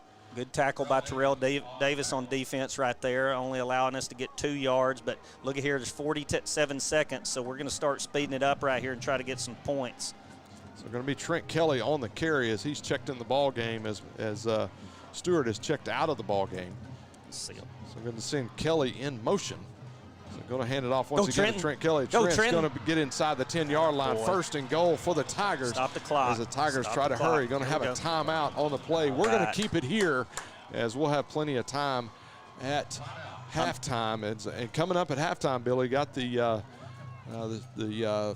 Texas High Steppers and the Tiger Band and everybody. I know what you're. It's just there's so many groups over here you just can't. I'm telling you, hey, it's a special place. And look at the number of cheerleaders down there. I'm kind of partial to the pale red-headed one down there by the name of Libby, but man, they do a great job. And hey, you can't. Susan Waldrop does a great job with the students, and look at them over there with the orange out. Yep. And we stay in here. Never mind.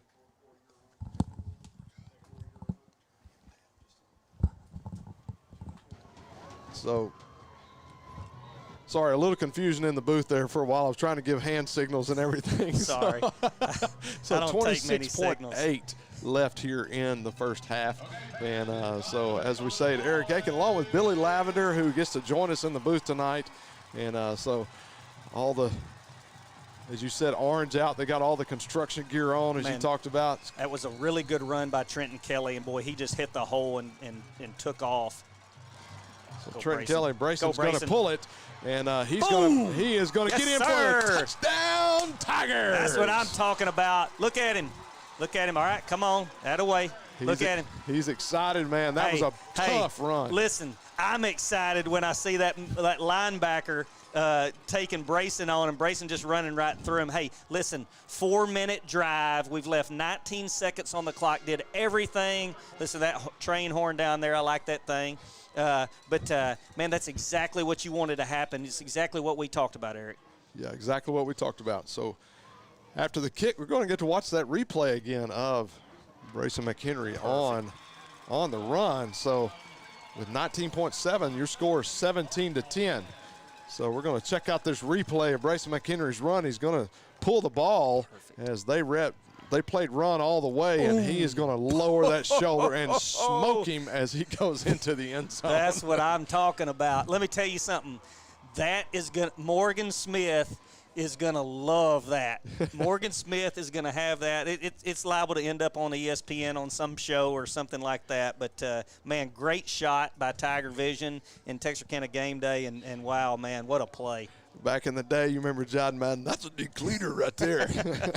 John Madden. So, hey, a few scores as they run on. We'll give to you really quick. Longview trailing Highland Park 7-3. Our counterparts, Tony Kirk and Chuck Zach down there calling that game on Texarkana Game Day.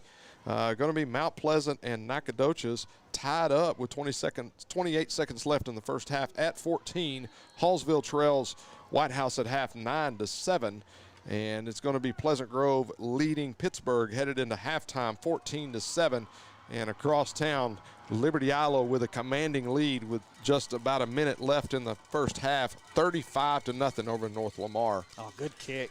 Great kick, and it's going to be fielded at about the 15-yard line. Oh, great tackle. You know, earlier this year, our kick team was running down and kind of just running past them, but they broke down right there, made a really good tackle. I couldn't tell who that was, but, man, really, really well coached and a good sound play. So if we can kind of dodge a couple of bullets, I don't know if they're going to try to throw something short and break a big run or something, but man, to go into halftime, if we could have it 17-10 coming out, getting the ball, that's exactly what we wanted.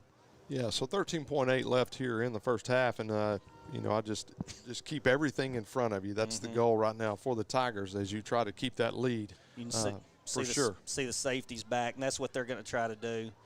So it's going to be keep him in bounds. He's going to just try to make something out of nothing, and it's going to be number 3, Mara Robinson. He's going to run out the clock, and that's going to be no time left on the clock. End of the first half where the Tigers lead after that wonderful drive, and that's that one heck of a run by the quarterback, Brayson McHenry, and that's going to give the lead 17-10. We'll be back after these messages for the halftime show. You're watching Tiger football right here on Texarkana Game Day along with TigerVision.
as you watch the Marshall Band tonight. We are joined by a special guest here in the booth for our halftime show right before the Texas High Band and drill team take the field.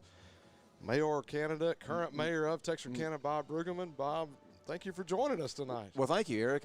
Thank you for the invitation to be here this evening. Great game tonight. Absolutely, great game, and hoping the Tigers can pull this one out. Big rival, Marshall, coming to town. That's right. We're ahead right now, so I hope it stays that way. Marshall's got a good ball team.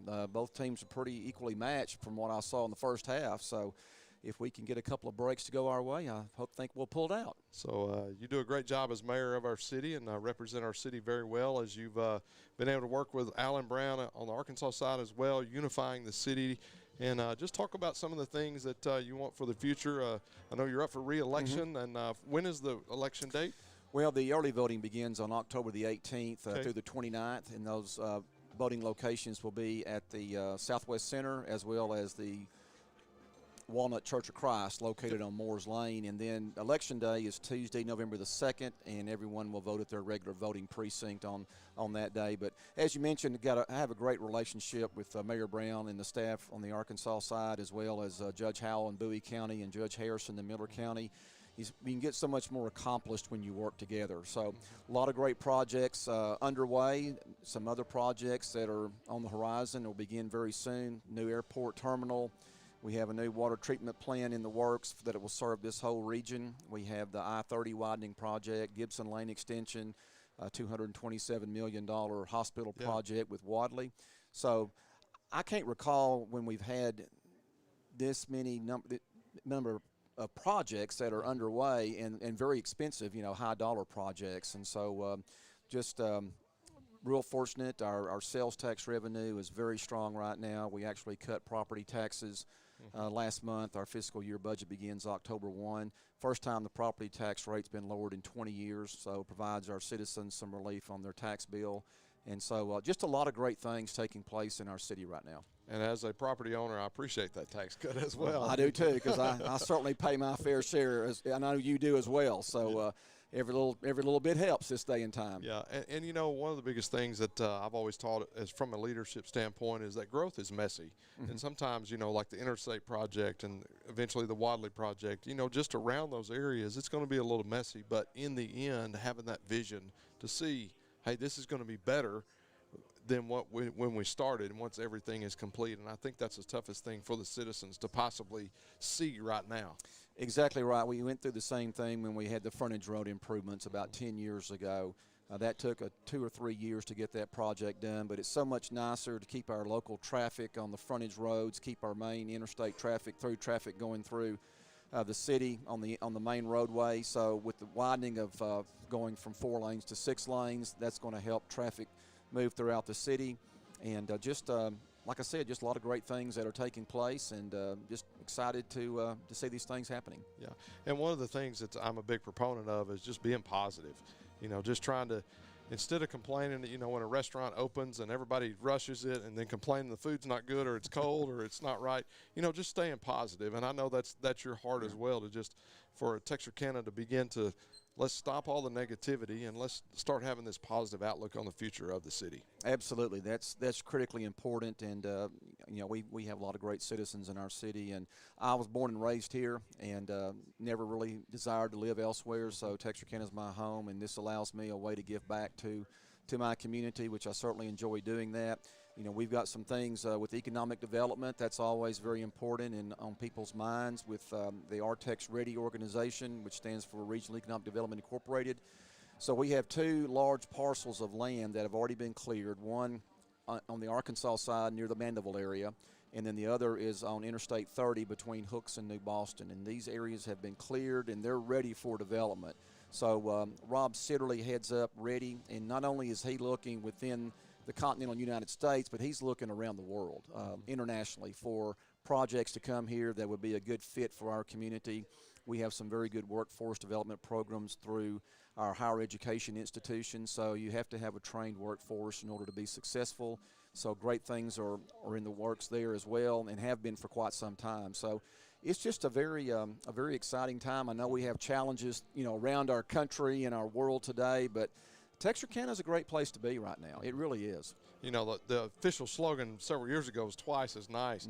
And to me, it's it's becoming one person or this unity and nice, you know, because you are working with the Arkansas side, and that's been needed for a lot of years. And now we're proving that it can be done. Because when I travel around the country, people, they try to figure out, is it two different city governments? I'm like, well, it has to be. It's in two different states. Right. And we get a lot of tourism here as well with the post office downtown. It's the only federal building in the United States that has a line drawn through it. A lot of people don't know that, and so we're seeing tourism increase here as well. So. That's exactly right. When I'm downtown and I have a few minutes and I see a family or a group of people assembled at the Photographer's Island, I'll stop because I'm curious to know where they're from. And I've met people, last time I was downtown, there was a group from Tennessee. I met a gentleman and his 2 small children from San Antonio, and I've met people from Ireland and other locations. And I'm always curious, well, how did you find out about this? And when we looked on the internet or we looked on a website or something like that, and we thought it'd be neat to do that. As you mentioned, the state line does go through the federal courthouse building, and also our federal courthouse is the second most photographed federal courthouse in the country. Behind the Supreme Court building. So that's kind of unique because when you take that photo, that building is in the background.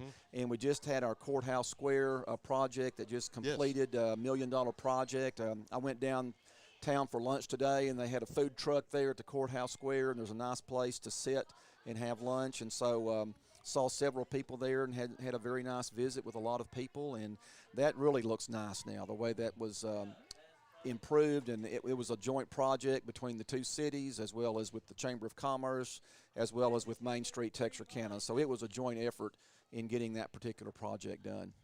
So we're getting ready for a halftime show by the Texas High Band as well as the Texas High drill team, and I know you've had a daughter that was in the drill team. 2 daughters. Two daughters, yes. Oh, and you survived. I did. I tell you, that's an expensive task as a parent when you have a daughter on the drill team, I tell you. But, yeah, my daughter Liz graduated from Texas High in 2007, and then my daughter Olivia graduated in 2020, and they were both high steppers. And I have a granddaughter that I think will either be a high stepper or she may be a showstopper. So her name is Ava, and she's 8, so looking forward to watching her grow up as well. So we're joined by Mayor Bob Brueggemann. Mayor, we really appreciate you being with us. Once again, remind the citizens when voting is, early voting, as well as the election day and the locations. Okay. Early voting begins October the 18th through October the 29th at the Walnut Church of Christ on Moores Lane, as well as the Southwest Center. And also a third location is the Bowie County Courthouse. For those who may live in Texarkana but may work in the New Boston area, Bowie County area, they can go there as well. And then Election Day will be Tuesday, November the 2nd. And on that particular day, the citizens will vote at their regular voting precincts throughout the city. Yeah. Mayor Brueggemann, always an honor to visit with you in town and in the booth tonight, and I appreciate you joining us. Well, I appreciate that, and Eric, I thank you for everything that you do in the community. Yeah. You do an outstanding job, and I commend you for what you do. I appreciate it. Folks, we're going to turn it to the field and get ready to watch the High Steppers along with the Texas High Tiger Band.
Olivia George.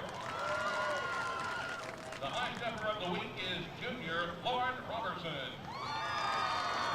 Our teacher of the week is Angela Spence.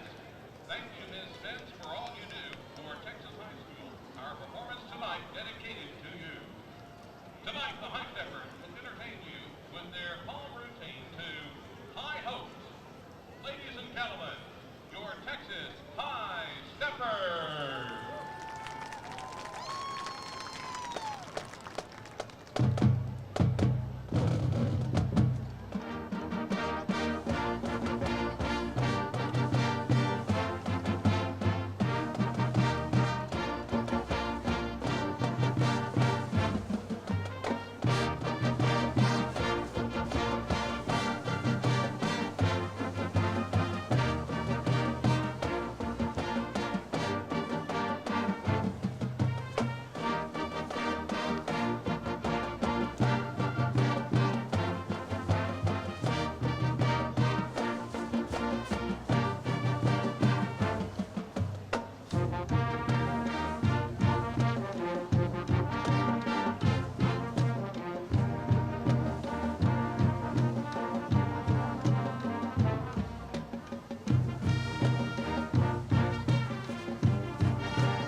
Welcome back to Tiger Stadium after a wonderful performance by the Texas High Tiger Band along with the High Steppers.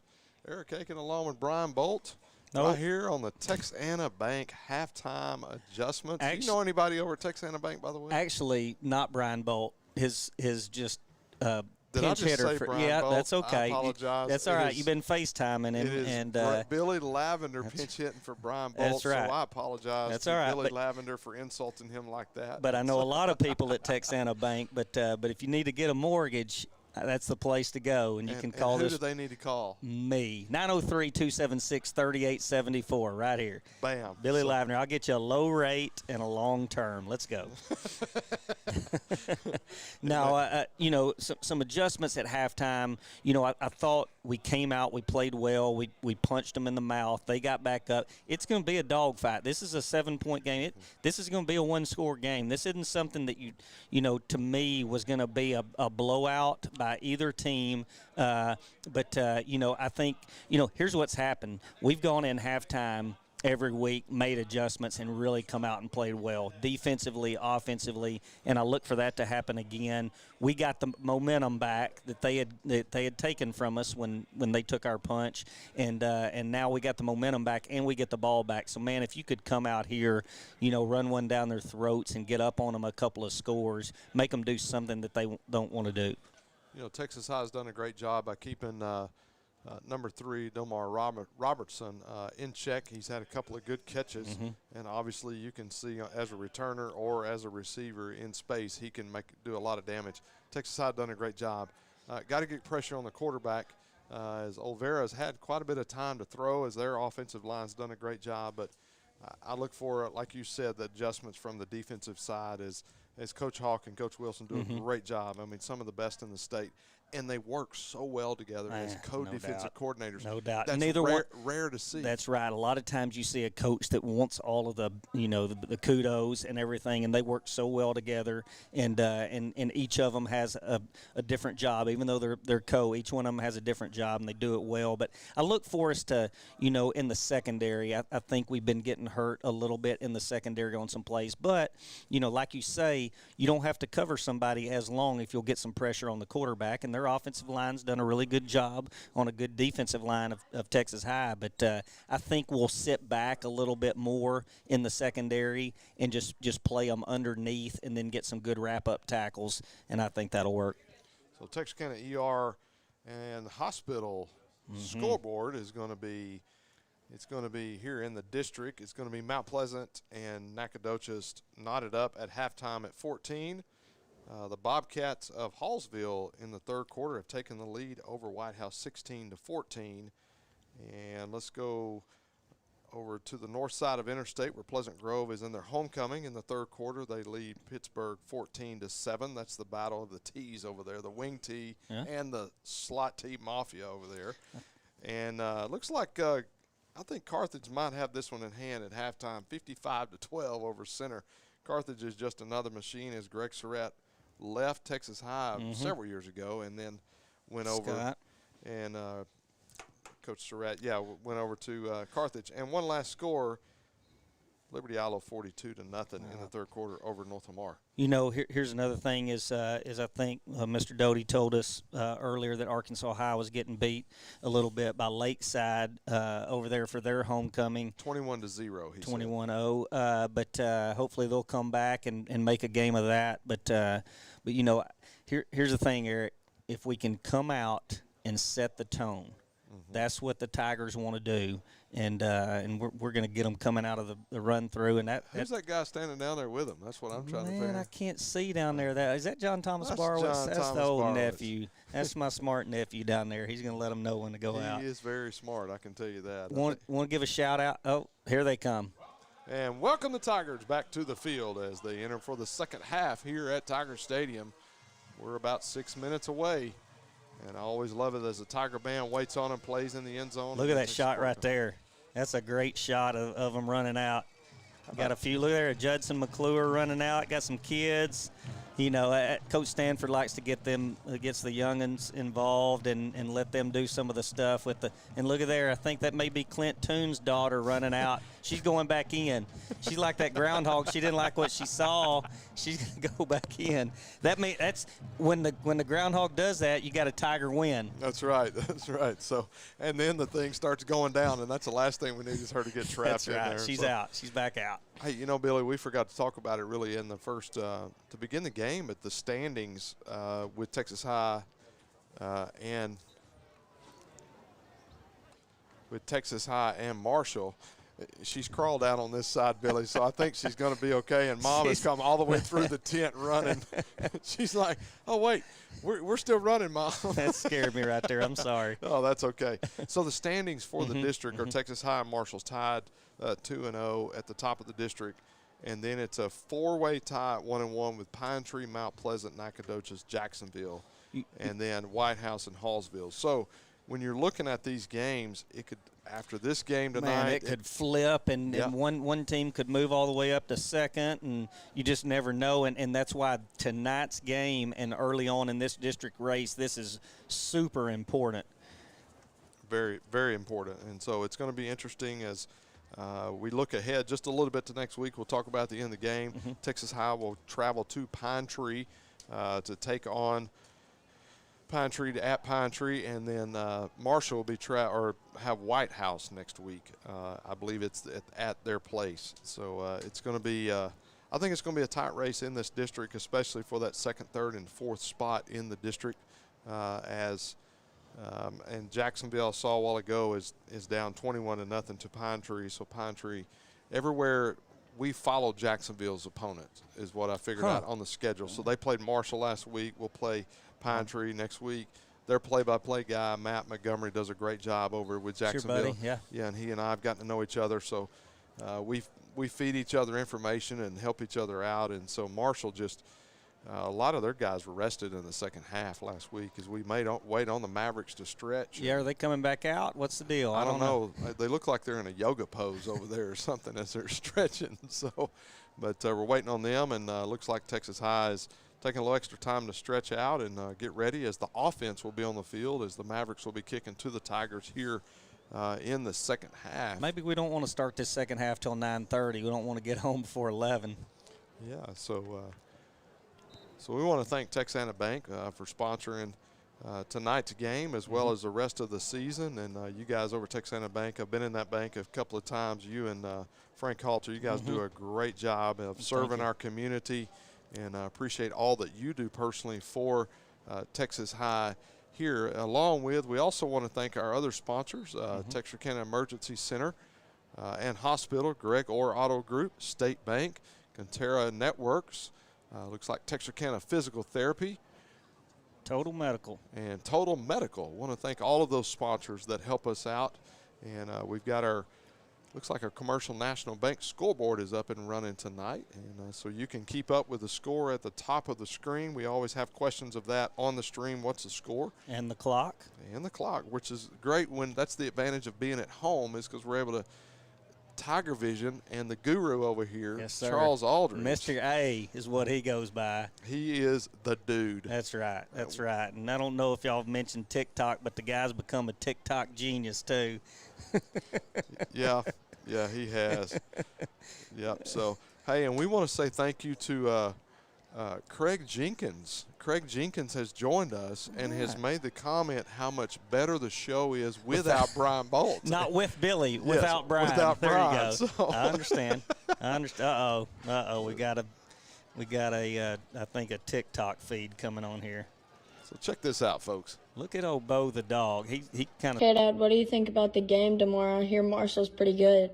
Yeah, they're really good, but I'll tell you what. I think we're gonna take them. I think it's going to be a really good game, and tomorrow night is really probably for the district crown. I'm freaking getting so pumped thinking about it, but I know I need to get to sleep, and I just think that.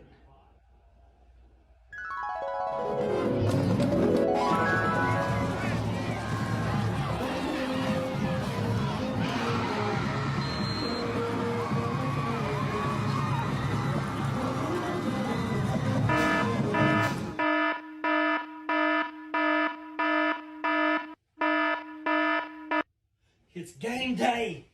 Let's go, Tigers! Tigers by. Just win, baby. Good old just win, baby.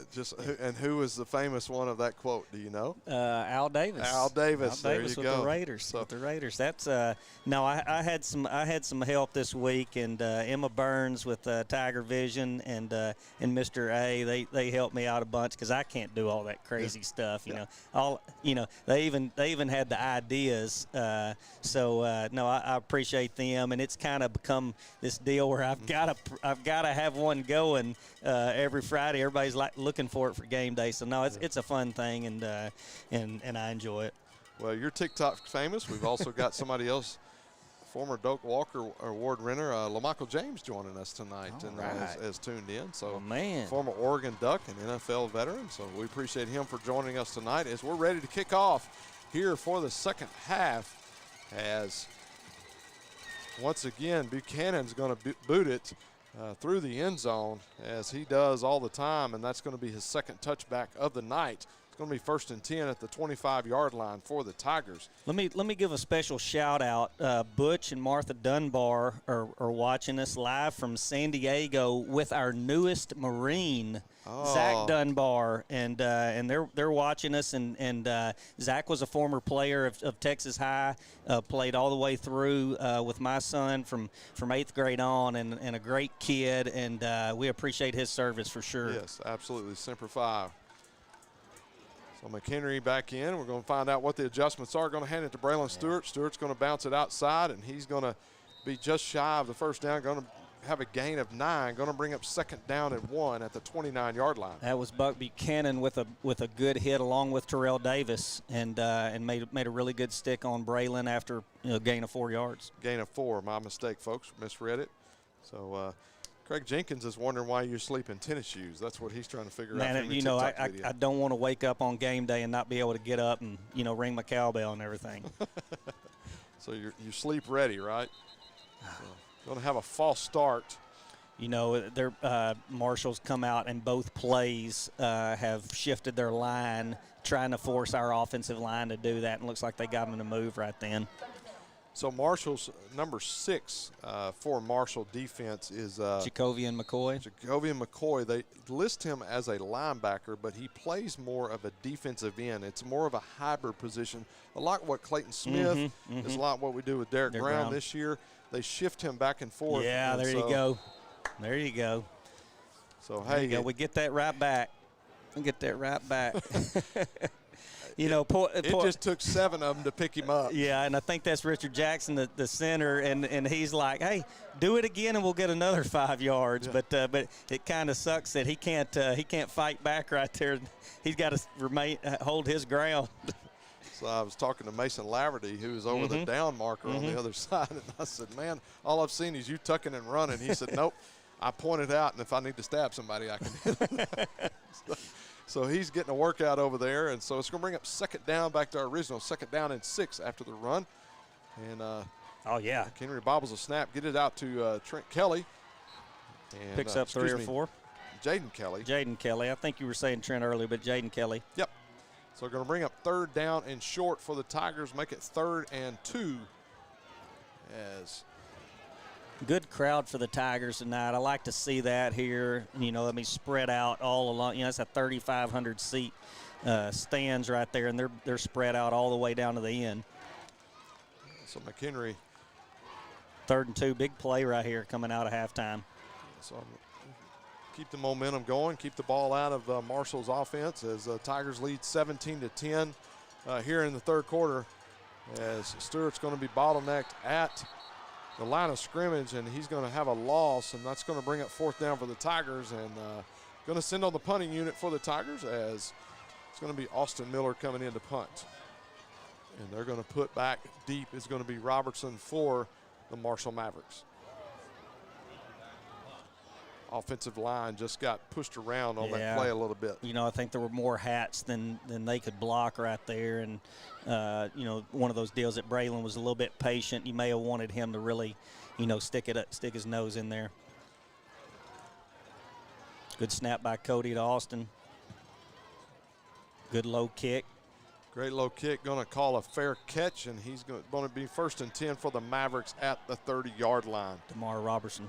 So with 9:24 left here in the third quarter, Texas High coming out, getting the ball in the in the third quarter to begin the second half, and 3 and out, as the defense, I'm sure, has made some adjustments, and it looks like the official was having trouble getting the ball there. Got it on the hop. Bill Judge, he finally got it, and everybody's back in position, and so we're back underway here as Olvera sends a man's in motion, going to look for a screen, and it's going to be intercepted by the Tigers, and it's going to be, looks like it's going to be 20 seconds. Go, Ja. Go, Ja. And Derek Brown is going to pick him up and carry him down the field. As Coach Wilson is like, get on your feet, Tiger fans, because we've got another interception, another turnover for that stingy Tiger defense. We had 2 guys in there that almost picked it off, and the guy made a really good catch. We hit him, and then Ja, look at this. Oh, great replay right there. For those who don't know Ja, it's Javarius Tyson. Yes, sir. And then picks up a couple of blocks by Darren Finley, and man, what a great look at here. Kayshawn McCullough said, "Come on, bring it on, run behind me." Yep, Kayshawn McCullough earlier in the game had a great pull block, and it was pretty special as he pancaked a guy. I don't think that cornerback wants any more of him. So it looks like we got Blake Rogers in the game, along with Cody Reese. Going to hand it off to Stewart. Stewart's going to take it around the right side as he looks for room and to no avail, and it's going to be no gain on the carry. I think on that, Billy, he's going to have to just cut it up inside and get what he can, and I think he could have had 3 on that one. Yeah, a little bit too patient, and Xavier Dangerfield's out there split out on the right at receiver. Played really well last week. Yeah, he did. Yeah, he did. So it brings up 2nd down and 10 for the Tigers as they're at the Maverick 25-yard line. Dangerfield's another multi-sport athlete, plays a lot of basketball, really good for Jacob Skinner's Tiger team. And hopefully senior night, we're going to be able to have Jacob Skinner on. And it's going to be caught by Cody Reese inside the 10-yard line. Catch. Man, Cody Reese going down and getting that one. I'm telling you, that's the backup quarterback, star receiver this year, and man, he went across the middle and knew he was going to take a hit, and Brayson put it where only Cody could catch it, and he went down and got it. You know what that is? That's an athlete. Look at this replay right here. Yep. Texar replay right there. Took it off the turf. Hands it off to Braylon Stewart. Braylon's going to dance his way inside the 5-yard line as that offensive line tries to get behind him and drive him. Going to be down at the 4 where it is 2nd and goal. Man, I'll tell you what, they're going to put in. So we're going to bring some size in. Going to bring Kelly in. Xavier Dangerfield's going to check out of the game. Cody Reese stays in. Going to be a double tight end, maybe what they call their Tiger package is what I think I think Texas High calls this, and so they'll be double tight with Nate Minnie and Kelly in. So it brings up 2nd and goal at the 4. And I'm going to do 3 receivers over here. Brayson's going to try to take it up the middle as he had a trips to the left on that one. It was a good read because he put it in Braylon's belly and read the D end, and the D end did take Braylon, and so Brayson tried to get it up the middle, and we just didn't have as much blocking. So we got a 3rd and goal right here from the 4. Yep. Big play. So 3rd and goal from the 4. Need to punch this one in order to take a 2-touchdown lead for the Tigers. And they're going to take a timeout here early in the second half with 7:02 left. We're going to take a break with them. You're watching Texas High Tiger football right here on Texarkana Gameday along with TigerVision. Welcome to Texarkana Physical Therapy, DeKalb and New Boston Physical Therapy's newest location. Because we're a family-owned clinic, we have the ability to offer some unique accommodations for patients, extended hours including weekend availability, flexible payment plans, and we provide every patient the personal cell phone number of one of our therapists for 24/7 accessibility. We look forward to seeing you at our newest location at 5602 Richmond Road, Texarkana, Texas. Back here at Tiger Stadium, Eric Aiken along with Billy Lavender in place for Brian Bolt, as you've already heard, as he's on the road today traveling and couldn't be with us tonight. Tigers have it 3rd and goal at the 4-yard line. Big play for the Tigers as they try to extend that lead here in the 3rd quarter, and I think it changes the game plan for Look at here, we the got Tigers. a new wrinkle. Got a new wrinkle out here. Trips right. It's going to Derek Brown down low. So McHenry, he's going to tuck it, and he's going to try to get it inside, but and he was going to try to, it looks like he was going to try to cut back is what I was trying to say, but he's going to have a gain of 1. Going to be 4th and 3 at the 3-yard line. Going to send on Austin Miller as you can't take points. You got to take all the points you can get in a game like tonight. You know, they brought D. Brown in at the bottom, and the play wasn't designed to him. He was, and you see the replay right there, bracing, good tough run. But it's going to, you know, this is going to be a success if we can get 3 out of this by Austin. So Blake Rogers in for the hold. Kick Right is down up, the middle. and Man. kick is good. What Austin Miller, man, perfect on the night and on the season. About a 20-yarder that would have been good from about 50. So that's going to extend Texas High's lead by 10 as they lead 20-10 with 6:17 left here in the 3rd quarter. Billy, want to just say thank you to my wife. I've had to be gone a lot of nights this week, had Fields of Faith, and then having to be at SAU last night, and then tonight, you know. So I want to thank her for her patience this week as we've had speakers in and different things. She's watching tonight, and so. Definitely the better half. You couldn't wait to say that. She just sent a text and wanted to say. Yeah. So. No, Angie's a great girl, and we appreciate her letting you do this because, man, I'm telling you. I did have to ask permission. Okay, right? well, no, that's the thing. We all have to do that, but man, you know, this takes a commitment, and having you and Brian doing this every week, along with, you know, TigerVision and Texarkana Gameday, it's great for the fans to have someone that does it every week and that preps the way that you do, and we appreciate you. Yeah, well, I appreciate it. It's always fun to do, and I love it. I do it for the kids and for the coaches as well as for Texas High fans as well. Hey, it's a little scoring update. Hallsville's taking a lead over White House in the 3rd quarter, 30-21, as they try to get their first win on the season. See, that's a smart one right there. We got them playing safe and fair catching, so we kick it to about the 24, and that's where they'll start. Really good by Austin Miller. Other district scores: Pine Tree in the 3rd quarter leads Jacksonville 21-0. And one more score: Mount Pleasant and Nacogdoches are still tied at 14, headed into the 4th quarter. And across town, Liberty Isle with a commanding lead. Beginning district 56-0 in the 4th quarter against North Lamar. Looks like it's going to be a 2-yard gain on the play after the Davis carry. Yeah, D. Brown gets in on that, makes a really good hit and tackle.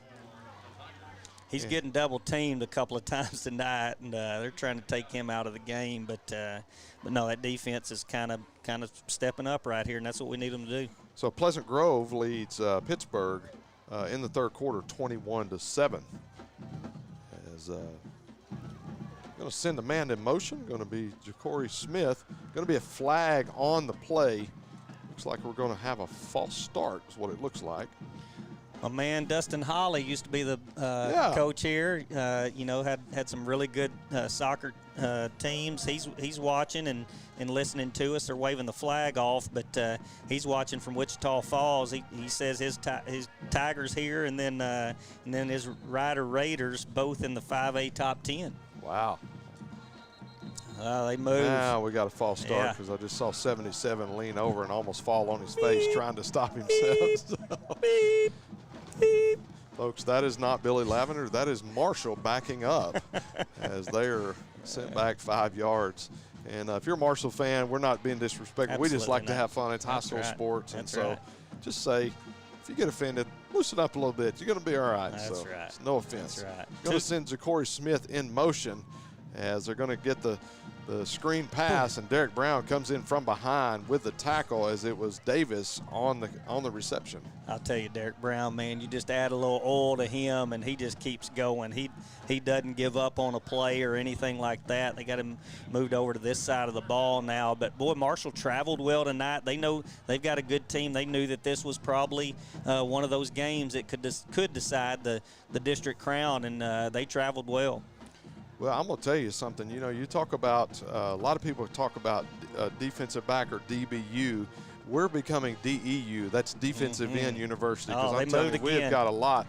And so going to be another flag on the play as there is the umpire throws that one. And so those are the mistakes. That's the difference between a first-place team and a second-place team right there. I'm giving it to the band. The band's over there creating havoc over there. In the third quarter, yes, sir. Usually they take off and said, hey, we stay and we're helping our Tigers win tonight. That's right. Man, I'm telling you, they're getting the game ball so far. Don't forget about our student section doing a great job over there. Going to be flushed out of the pocket. He's got a man across the middle, and what a great catch. And there's the playmaker, Robertson. As he's got the reception, going to be a first down for the Mavericks at the 39-yard line. Really good play because we kind of had it defended, and he was in between about 2 or 3 of our guys, but we had a lot of guys in the secondary that are trying to rip that ball out, but they did get a big first down right there. Approaching 4 minutes left here in the third quarter. Tigers lead 20-10 as the Marshall Mavericks have the ball with 1st and 10 at the their own 39-yard line. Going to hand it off to Davis. Davis is going to try to take it. D. Finley in the hole. Good tackle right there, and squared him up and didn't let him fall forward too far.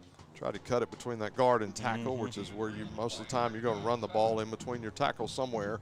But try to go with that guard and tackle, and Finley, like you said, stepped up and stopped that real fast. Going to be a gain of 2, so we're going to bring up second down. Let's say gain of 3, going to bring up second down and 7. As Olvera gets the snap, hands it off to Davis once again, and going to have great pursuit, and that's going to be Childs by finishing it up there. Man, what a great pursuit, and Davis is not happy about that because he is getting up slow a little bit on that Childs finished him up, but he was turned in and hit by Jalen Jones right there, who made a good stop coming up, and it's created a long third down, 3rd and 6, 3rd and 7. 3rd and 6. We're going to go 3rd and 6. Ball is spotted at the 43 as Texas High can expect a pass on this play. This is what Marshall likes to do. They like to go trips to one side, single on the other, and they're back to that stack formation. As it's tough to defend. Yeah, going to leave one in the backfield. Oh, but we got him sitting back. Oh, Jalen. And they're going to get him on a hole there, or pass interference. It's going to be number 23, Josh Stewart, on the flag. I think he did it, but, man, we had help over the top, Jalen Jones, and I really thought that, he should have been back a little bit further and intercepted that ball, but they're gonna end up getting a first down on this, and, we did it. Well, when there's about 4 flags in the general vicinity that pretty much they didn't miss it. So Coach Harrell has the ball over here. Hey, man, look at that arm right there. That's an offensive lineman, isn't it? Well, offensive and defensive lineman. Just depends on what year it was. But all I know is he's holding the ball, and you didn't realize how big his hand is until he puts it around that ball. And I'm like, that looked like a junior high football in his hand. But I'm surprised, him being a Texas High alum and knowing how the rival is with Marshall, is he just didn't put it in his backpack and keep that one for future reference. So 1st and 10 for the Mavericks, and they're going to go deep and Josh Harrell going to be caught by number 88, Ja'Cory Smith, and he's slow to get up. And Josh Stewart is really frustrated with himself. Here's the thing. Josh Stewart was on him. That guy just he contorted his body really well and made a heck of a catch. He's a really good receiver, man. I'm enjoying watching him. I mean, I'm ready for him to leave, but anyway. So looks like Josh Stewart's going to go back to the other side. Looks like he's got the wide side of the field. And Ja'Cory Smith's a junior. Yep. So going to hand it off to Davis. Baby. Davis is going to be met in the backfield by Ian Kreit immediately. Man, I'm telling you. With the help from that defensive line. Ian Kreitz, a really good baseball player as well. But watch this. I mean, you see right there, he took that hit. Ian scored a touchdown on a blocked punt a couple of weeks ago, and he's really stepping in and playing really, a lot of good minutes for the Tigers. And you don't notice any drop off when he comes in. So we'll bring up. So our man McCorian Runnels. Oh, yeah. He's joining us tonight. Yeah. So we appreciate you joining us in. Mr. Runnels, we appreciate you very much and all that you do to promote these kids on Texarkana Game Day every morning. Man, good lick by Michael Thomas and Darren Finley both. And, Corey's got a son that's quarterback at Hooks and does a great job. But they're off this week, so they've got a bye this week. Okay. So. We like him on the bandwagon anyway. That's right. That's right. We appreciate you joining us tonight. As looks like O'Vera getting the. You can hear the motorcycles in the background. Absolutely. They didn't crank the bus. They didn't crank the motorcycles over there. So O'Vera gets the play, runs in as Mavericks get lined up. Big play right here for Texas High's defense. 3rd and goal at the 9-yard line. O'Vera back to pass.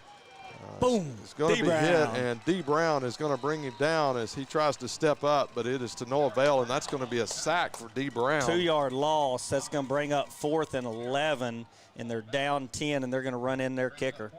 And they're going to send in the kicker, who is pretty much automatic. He is, as they're going to count down 30 seconds. We're inside of 30 seconds and counting, but they're going to have to kick it 28-yard field goal. as we're coming to the end of the 3rd quarter. 28 yards. So it'll be a nice time to get a block here and run it back. It's going to be a 5-yarder. Yeah, it's going to be an offsides 5-yard penalty. It's going to be 4th and goal from the 6. Yeah, and they'll get to make a decision of what they want to do. I think you're going to put points on the board if you can. Quarterback's making his way up to coach, seeing what they want to do over there. So kick wasn't good, so they would have to re-kick it. So it's going to be offsides on Texas High. And if you're Marshall, obviously you're going to take the penalty.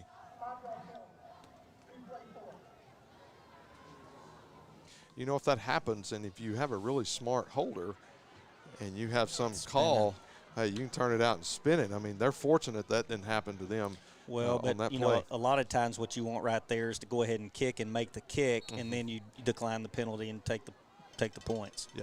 So 10 seconds left here in the 3rd quarter as Buchanan is in the kick. Kick is up, and he misses it. I mean, the guy that's been automatic all year, how about that jinx, baby? Let's go. Someone called that. Who wanted that miss right there? I don't know. Maybe 1 or 2 of us up here? Yeah, someone jinxed him with the automatic call. Yeah. So I bet it was Bolt from all the way from Memphis. That's who it was. No, he's knee-deep in some ribs. He's over there, man. He's licking his elbows. I think is what I saw him doing. Texas High's going to have the ball with 7.4 seconds left in the 3rd quarter. And man, one play, and we're gonna head to the 4th with a 10-point lead. I'm gonna tell you something I just saw is the body language of the Marshall Mavericks defense. It's just literally frustrating. Like, here we are, we get a stop, and we can't even score. And so if Texas High can put it in, it could just about deplete the Marshall Mavericks tonight from a side. And if you can run the ball as well, that's right, and run it well, as he's going to have a gain of 6, and that's going to bring us to the end of the 3rd quarter. Texas High leads 20-10.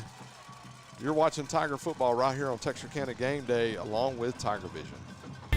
This is Brian from Flying Burger and Seafood, inviting you to join us for the fastest and freshest casual dining experience in Texarkana.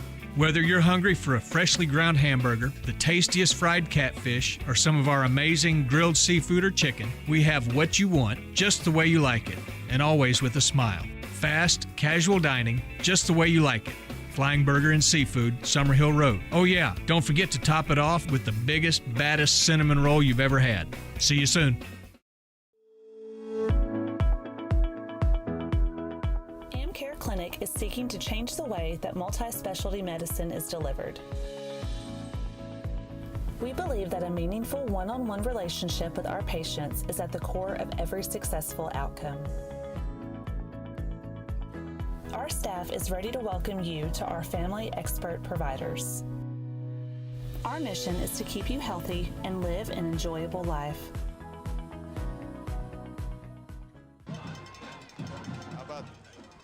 Man, I'm telling you, that student section of Texas High is rocking tonight. We got a camera on them. They got an orange out going on over there, and they're cheering their team on in the fourth quarter, up 10. They know how big this game is.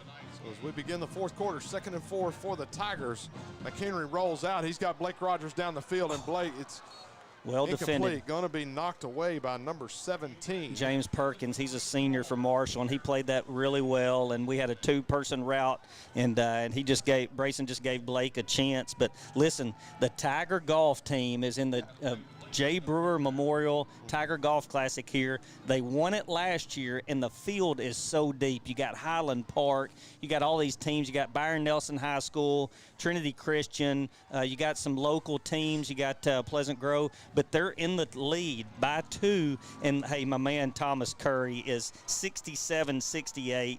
I mean, the dude is money. And that Tiger golf team, Ryan Huntsey has them going. But a lot of good scores. Y'all can go out and watch them tomorrow. So McHenry is flushed out of the pocket and run out of bounds. Going to get back to the line of scrimmage. Maybe a loss of 1. Going to bring up 4th down for the Tigers, and going to send on the punting unit for the Tigers. Some other scores. Jack Wilson shot an even par round in his first round today. John D. Patterson shot 2 under in the first round and 2 over in the second round, so he's at even par. He had Will Davis came back with an 83.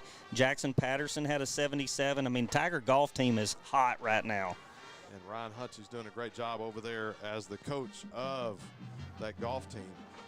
High kick, a short kick, and it's going to be roll inside inside the 50. So Marshall Mavericks will have great field position to begin this series, as they will be at their own 47-yard line. Also, my man Kel Looney, they're watching from Houston, and Kel's over there at Pleasant Grove, but he loves a little football. He loves a little sports, and he's in the tournament in Houston. They're watching. So Hallsville's extended their lead on White House, 37-21, as Gilmer continues to lead Spring Hill 49-7. Olvera back to pass as they're going deep. And Jalen Jones is there, but really to break it up. Really good play. And let me tell you what Jalen did right there. Is Jalen was sitting back, and that's what I thought we were going to do. Is we're not going to get beat over the top. So Jalen's sitting back, and a normal receiver, he's going to go up and try to catch that ball because he's sitting back there, as center fielder. But he went up and knocked it away from that guy, and he just said, "We're going to live to fight another day." Yeah. So it's going to be 2nd and 10 for the Tigers. Olvera back to pass once again, set up the screen, and with that pressure, he's going to have a hard time of. Boy, big Brandon Childs coming right down your face, running right at you, and here's what happened is they let us through because they were running a screen, but because Childs got there so quick, it made the quarterback Olvera throw it really quick and not get it out there. So we got 3rd and 10 right here. So we're going to bring up 3rd and 10. It looks like we just need to reset the play clock as the back judge came running in order to make that correction. They may be in 4-down territory. Oh, we got a false start over here. You can't move early. Hey, how about the varsity volleyball girls? Oh my gosh! They are 8-0 in they district. Win today? I went and watched the first set. Let me tell you something. If you hadn't watched those girls, they are unbelievable. Mm-hmm. They play so well together. They're so fundamentally sound. And you got like Bella Cherry, who brings the thunder when they set her, and Jace Kennedy, and I mean all of those girls, Kirsten, and I mean they are really, really, really fun to watch. And I went over and watched watched the first set before I had to come over here tonight, and I didn't know that they had won it. But I mean, that was supposed to be one of their big tests today, Sulphur Springs, and man, I'm telling you, they are fun to watch, and a big crowd was there. Yes. So 8-0 in district play, as we had a false start, going to have a penalty on the play, and they get it out to their playmaker, but he's going to be brought down, and so he's going to be short of the first down, and it's going to bring up 4th down and 5. And this decision to be made, it looks like they're going to go for it. There's no decision there. I think they were trying to get about that many yards. So what you got to watch for right here, and what they're probably hollering, I see Hawk down there hollering, is don't jump. That's the first thing that they're going to try to do, is get 5 yards and a first down by jumping. So if we can be fundamentally sound right there, we can end up making a big play and getting this is a big play. This play of the game so far, Eric. Yes. Big play of the game. Tiger fans are coming alive. I hear some cowbells out there I'm sure that Billy had something to do with. And so here we go. 4th down. It's going to be caught, and they make a tackle, and it is going to be first down for Marshall, as there's a great play by Davis. Gutsy effort, as he was almost stopped in the backfield but was able to squirt free. Man, C.J. Brown did his best, but it was a one-on-one play, and he did make the tackle, but that guy made a heck of a lean for a first down. It was a good play, and it was a tough call, but it was a call that they had to make, and because of it, they're down 10 with 10 minutes left and driving. So just headed down to inside of 10 minutes. Here in the 4th quarter, remaining in the game, obviously, being the 4th quarter. So going to be Olvera back to pass once again. Boom. And he is going to be brought down for sack, as that's going to be number Childs. But I'll tell you, Derek Brown made a really good hit on him and kind of spun him around. Then Childs just kind of cleaned him up. But that's what you want. You know, you give them a second long, and if we can keep putting them in those kind of pressure situations, then look at there. We got the cheerleaders over there. I see my redhead over there, Libby. Boy, Courtney Waldrop does a really good job with them, and always has them on point, and like to see them out every Friday night. Yeah. See along with Emily Munn. See Miss O'Bannon down by the scoreboard. Hey, knocked it down by Derek Brown as they were trying to set up the screen. Easy on him. And so they thought it might have been behind the line as he picked it up, and so that's what. You know, that's the thing, is we've gotten through several times, but what they're doing is they're letting those guys through, and they'll hold their blocks for maybe 1,001 and let them through, and those guys get out and block for that back, and they've gotten us a couple of times on it, but the last 2 times they missed the receiver because of our pressure, and then Derek Brown with his long frame was able to knock it down. My man D. Brown's having a good game. So going to bring up 3rd down and 12, 2-down territory for the Mavericks as they get through once again. Yes, and sir. Going to be intercepted. Yes, sir. Intercepted as he is at the 40. It is going to be a pick six, folks. In number 21, Tyreek Robinson. Touchdown, Tigers. That's all my man does, is intercept the ball. I mean, he's going to start asking Coach Toon, can I play offense? Because I'm going to catch the ball. But man, I'm telling you, we're getting pressure on him, and man, he's at 6 this year, and taking that one all the way to the house, and he had a convoy out there in front of him. Boy, eastbounded down, loaded up and truck it, folks. Marshall's about to head back south. They're going to be southbound and down. It's not over yet. Because their spirits are going to be down, I have a feeling, but it's 17-point lead. 17-point lead, as with 9:03 left here in the 4th quarter. Man, what a game we've got. Man, that defense for the Tigers is stingy and does a great job. So Coach Stanford just making sure that everybody's in check. That's right. And that's the thing. The foolish penalties can cost you so much. And hey, listen. We've had a few of those this year, right? But so far, we've come out and played a pretty clean game, and I think, you know, I think they've got it in check. And here's the thing: is you see all that happen during a game, and these guys are, you know, out there hunting heads. You know, I mean, they're doing everything they can for this coaching staff, but sometimes you get a little bit too jacked up. We talked about Brayson McHenry, got a little bit too fired up or whatever, but they got the tuba song going. When when Arnie plays the tuba song, it's over, boy. It's over. You're going to have to turn down my mic. I'm getting too fired up here. All I know is I don't have my cowbells. Look at that student section going. Well, I'm telling you, the tuba section was rocking, and Arnie's over there like trying to get them to calm down a little bit, but they are fired up, and that student section is – it kind of reminds me of that place down at College Station. Yeah, but I don't know. But it doesn't matter. Going to be a short kick. It's going to be fielded there by number 17, James Perkins, once again. And so this Texas High defense enters the field with a lot of confidence stepping back on the field. That Texas High defense is stingy in the fourth down. Look at this replay. Oh, yeah. Back it up. We like it backed up. Come on right here. Give it to me. Jump in front of him, make it, and then have a convoy. Get out there and block for him. That's what I'm talking about. So hey, listen, sometimes you run so fast, it gets a little bit out of focus. That's right. If you notice my TikTok, I was completely in focus. I couldn't outrun him. That's right. That's right. Well, and sometimes you run so slow it's out of focus.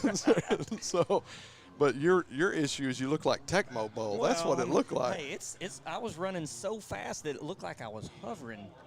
You know, I mean, it. But you know, the number one thing I noticed is your jersey number was 81. Is that a? Well, I wanted Trey to see me in that number just to see who rocked it better. And I will tell you this: Trey probably got out of it. Hopefully, we don't have the shot. Mr. A had to help me take that off. I mean, that thing was. You talk about painted on.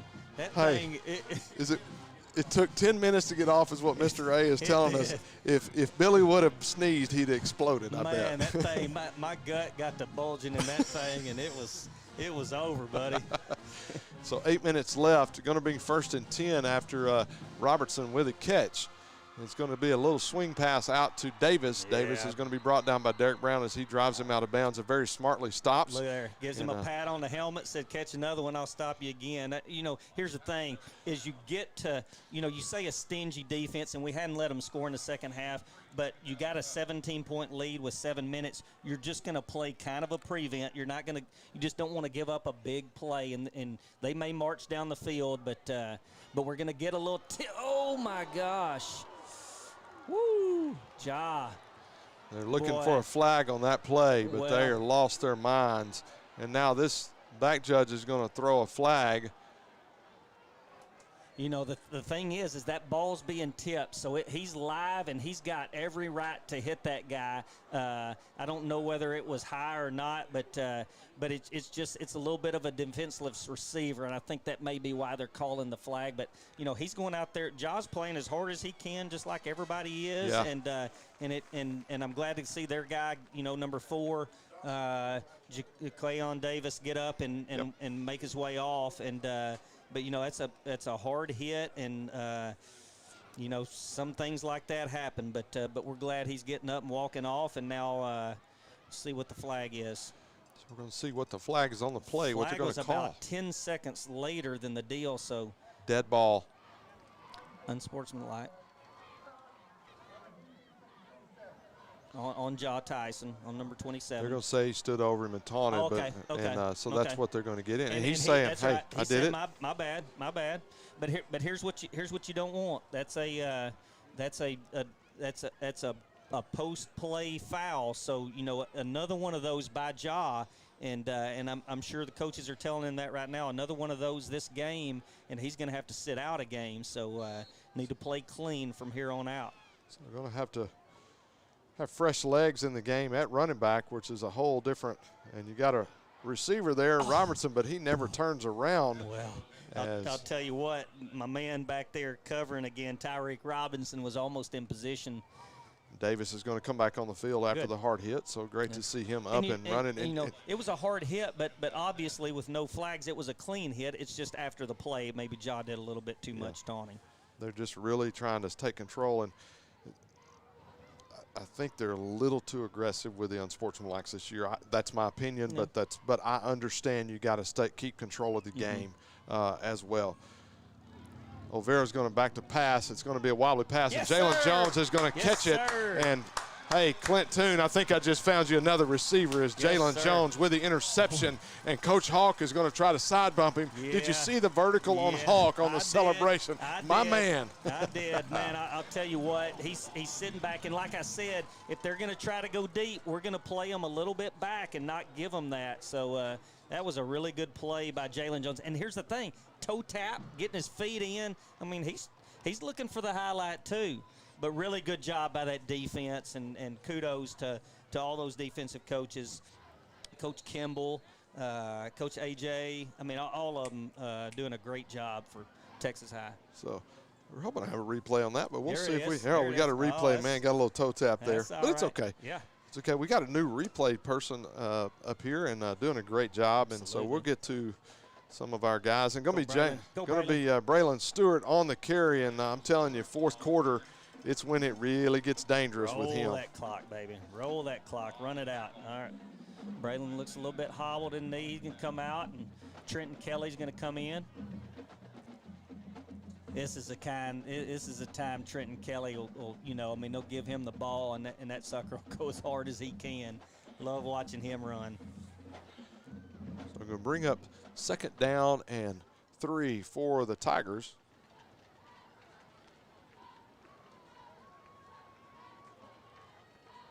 Oh, shoot. Get on it, Brayson. Get on it, Brayson. Good get job. on as we have a bad Really snap, good going to be job. back at the 5-yard line. Hey, want to brag on our team here with the TigerVision up here. We got Tech Director Emma Burns. We've got Assistant Tech Director Trinity Maureen and Shelby Tubb. We've got replay is going to be Colton Crystal. You know what? I am saying the wrong ones. Hey, our tech director is the one and only Charles Aldridge tonight. I mean, it's Mr. A. Our assistant tech director is Shelby Tubb. Camera operators, Emma has stepped out of the director role. She's going to be a camera operator tonight. Dawson Moser, Gavin Mitchell, and Lillian Sanchez. And our replay specialist tonight is Joseph Miner. We want to say thank you to all of TigerVision and what they do. They do a great job every week in producing. And as a lot of people don't know, is Mr. A gets asked to come and consult with other groups around the state of Arkansas as well as here in Texas, and because of the excellent job that they do here. And one of his students is our tech director tonight, our executive producer, Mr. Doty over there, which we also call the bear, the tiger. He's the whole zoo all in one. So we appreciate him. 6:05 left here in the ball game as Texas High takes a timeout after the bad snap. Going to be 3rd and 23. The ball is at the 7-yard line as you're just trying to protect the football, not to give a freebie away, and let Marshall get back in this game and give them any hope whatsoever. Hey, some scores from around the area and around the league as well. Pine Tree well in hand at Jacksonville in the 4th quarter, 35-17. Mount Pleasant takes the lead on Nacogdoches 28-14. And, you know, for us, that's our closest one. We're kind of excited. Coach Pinkard down there, man, does a great job, coaches them hard, really proud of him. Hey, Pleasant Grove 21, Pittsburgh 14 with 5 minutes left in the 4th quarter. Caught him. Just couldn't Had get Blake it out Rogers to him. one-on-one with a safety over the top and just couldn't get it to him. Brayson saw him late. That's a good try. And Liberty Islo defeats North Lamar 56-0 to begin district play, and Arkansas High is down to Lakeside 31-7. Ball game losing to Lakeside 31-7 in conference play. Hey, another shout out. Forgot about this Tiger tennis team, but this is kind of old hat. They kind of do this every year. They won 11-8 against Longview this week. First place in the district again, and just in case we forgot about them, man, they do a great job and well coached, and they just year in year out plug in and replay and win that district. So kudos to them and congratulations. So Austin Miller on the kick out of the end zone. Going to be a very short kick, as it's going to be a net of. Looks like it's going to be spotted at the 26-yard line, giving the Marshall Mavericks great field position. Man, we got so many good things going on at Texas High this year. Really good programs in all sports. So I think the band's supposed to be competing or has competed this week. Got a little pump fake, misread there. Ball is intended by Robertson as Olvera tried to get it out to him and tried to get the pump to get the. Looks like out towards Michael Thomas. Yeah, he pump faked it, but the interesting part is he pumped it and it was still going that direction. So I don't know that really is going to work on Michael Thomas. He's a senior and a great athlete. And tell you what defense is trying to do. They don't want to give up any points. Not in the second half. No. If they can keep him out of the end zone, it'll be a shutout here in the second half. Go trips left, going to try to go back to him once again. And I'm telling you, Robinson is their athlete. If they can, that's who they want to get it in the hands of. This trips over here on this side is nothing but a decoy in order to create the one-on-one on that side. I'll tell you, Olvera for Marshall has had a heck of a game, and he's a tough cookie because he's standing in there delivering those passes. Ja came in and got a good lick on him right there, Ja Tyson. And, man, here we are, third down. And listen, band's fired up and playing when they're on offense and trying to force a false start or something. They're getting after it. Yep. So I like how they move the band down into the middle of the field. It's not just a. Oh, Derek Brown's getting held. Derek Brown creates the sack situation, and Childs has come up and had a phenomenal game with his second sack, as it's been a cleanup sack. Childs, please. Yes. So he's having a great night tonight with 2 sacks, but that sack was forced by Derek Brown getting upfield. And they lose yardage, so now it's 4th and about 16. And you know they're in a must score situation. So now you just play a little bit shell defense and don't let anything over the top. And so it's going to be 5 minutes, just under 5 minutes left here in the fourth quarter and counting. 4th and 16. The ball is at the 32-yard line as Olvera back to pass as he's trying to just make something happen. And Michael Thomas is going to get an interception. I don't want to take it away from him. Probably been better to knock it down there, but you can't take the INT away from the kid whatsoever. Right. My man Michael Thomas, and a multi-sport athlete and a great kid, and you want to see him. You know, he's played well all night and made a really good play on that ball. And you want to see. Here's the thing: if it's a 7-point game, you want to see him knock it down. But being a 17-point game, hey, get your name in the paper, get you some pub on Texarkana Game Day, baby. Hey, here's a replay of it. Michael Thomas, really just great position. That basketball position. Right. Went up. It's what Coach Skinner wants him to do is high point a rebound. He goes up and high points that ball. And I know our football coaches do a great job, but I think he learned that from Coach Skinner. There you go. There you go. So going to hand it off to, looks like Grissom is in the game, and so going to give Stewart a rest. For hopefully the rest of the night. They don't need him, as man, he's had a phenomenal ball game once again, well over 100 yards tonight. So we got a timeout by Texas High. I tell you what, I would love for us to have a statistician, so us to be able to refer to things throughout the game. Yeah. Maybe my man Doty can start doing that for us a little bit, especially on carries and passing. It doesn't have to be a lot, but because he is a stat guy. You put him on and he can talk about stats all night long. So we had him on last week at the end of the game. Doty, we got a third headset you can jump on with us later on tonight? Yeah. Awesome, man. That'd be great.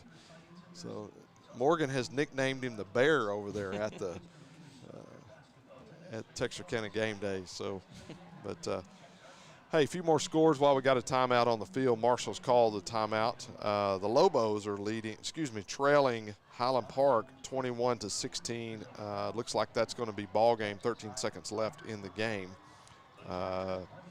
Pittsburgh is trailing Pleasant Grove 21-14 with 6 minutes left. My man Jared Halter's quarterbacking for the Pleasant freshman Grove Hawks over there. That's right. Freshman. Talked to Coach Gibson this week at Fields of Faith, and we spent some time together while we were setting up, and he was just talking about how young they are, and this is the season, and just got to keep working and keep plugging. Never know what could happen. Trenton Kelly on the carry, going to be about a yard short of the first down there as Texas High just tries to keep the clock running. In other scores around the district, looks like Mount Pleasant got a win tonight and going to go to 2-1 in district, 28-14. And once again, Pine Tree beats Jacksonville 35-7, and Hallsville finishes off White House 37-21. And I tell you what, a team to watch in the area is Mount Vernon. they are rolling, and they rolled over Mineola tonight, 49-7. Our man Squirt, who is he is the offensive coordinator now. I don't know if you remember Davion Hall from Liberty Islo. He is the offensive coordinator at Mount Vernon. Man, we tried a quarterback sneak right there. I don't know if they're going to give us. Oh, it's going to bring up fourth down. What's Coach Stanford going to do? I'm just trying to figure out why. Oh, okay, he was wanting a timeout. I was trying to figure out why the coach from Marshall's out past the numbers. It's crazy. So I was thinking all of a sudden he thought it was a scrimmage. So 3.5 minutes left here in the fourth quarter. Ball is on Texas High's own 15-yard line as it is going to be 4th down and 1. They haven't changed the down marker yet. Yeah, there we go, 4th down and 1. So I would imagine they're going to punt as they send on the punting unit. Not going to play cat and mouse. It's just simple. This is what we're doing. And I imagine they're going to send the house to try to get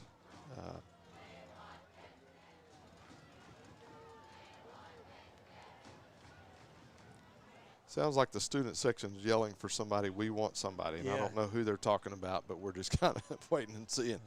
So it looks like they put it's Robinson. Biscuits, who they want. They want Biscuits, so snapped it over. Going to be a safety. And so that's going to make it 27-12, as Texas High will now have to kick off from the 20-yard line. And so with 3:27 left here, things could get interesting if we're not careful. Texas High will kick off. So I don't know if that was planned. Courtney Waldrop's down there with the football. Oh, nice toss. Look at there. Hits Eli Shelley for a completion. So the student section is yelling for Biscuit. Who are we looking for? My man Lingle down here, number 56, I think is who they're wanting. But there we go. There it is. They're all yelling for Biscuit.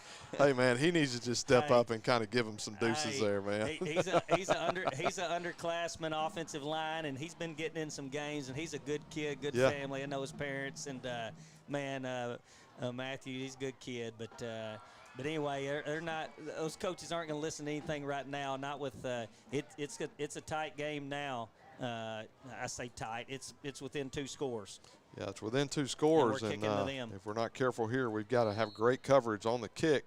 And do you kick it deep or kick it short here, Billy? Because it's great field position either way. I think you squib it is what you do here. You can't kick it short because it gives them a short field. It looks like they're going to go high and tight with it, and going to be fair caught that's at whatever the that was. 42-yard line. Fair caught, flop. I don't know, LeBron James flop right there. Let me tell you something. That number 88 ain't dropping it. I can tell you that. He may fall down, but he's not going to drop it. I've seen too many good catches by him. But if he drops that, you don't show up to film tomorrow. That's right. That's right. But at the 42, we'll give it to him right there, because even though Austin's got a big leg, he's going to outkick the coverage, and you risk them running it back, and that's the last thing you want. So that's about as good as we could have hoped for right there.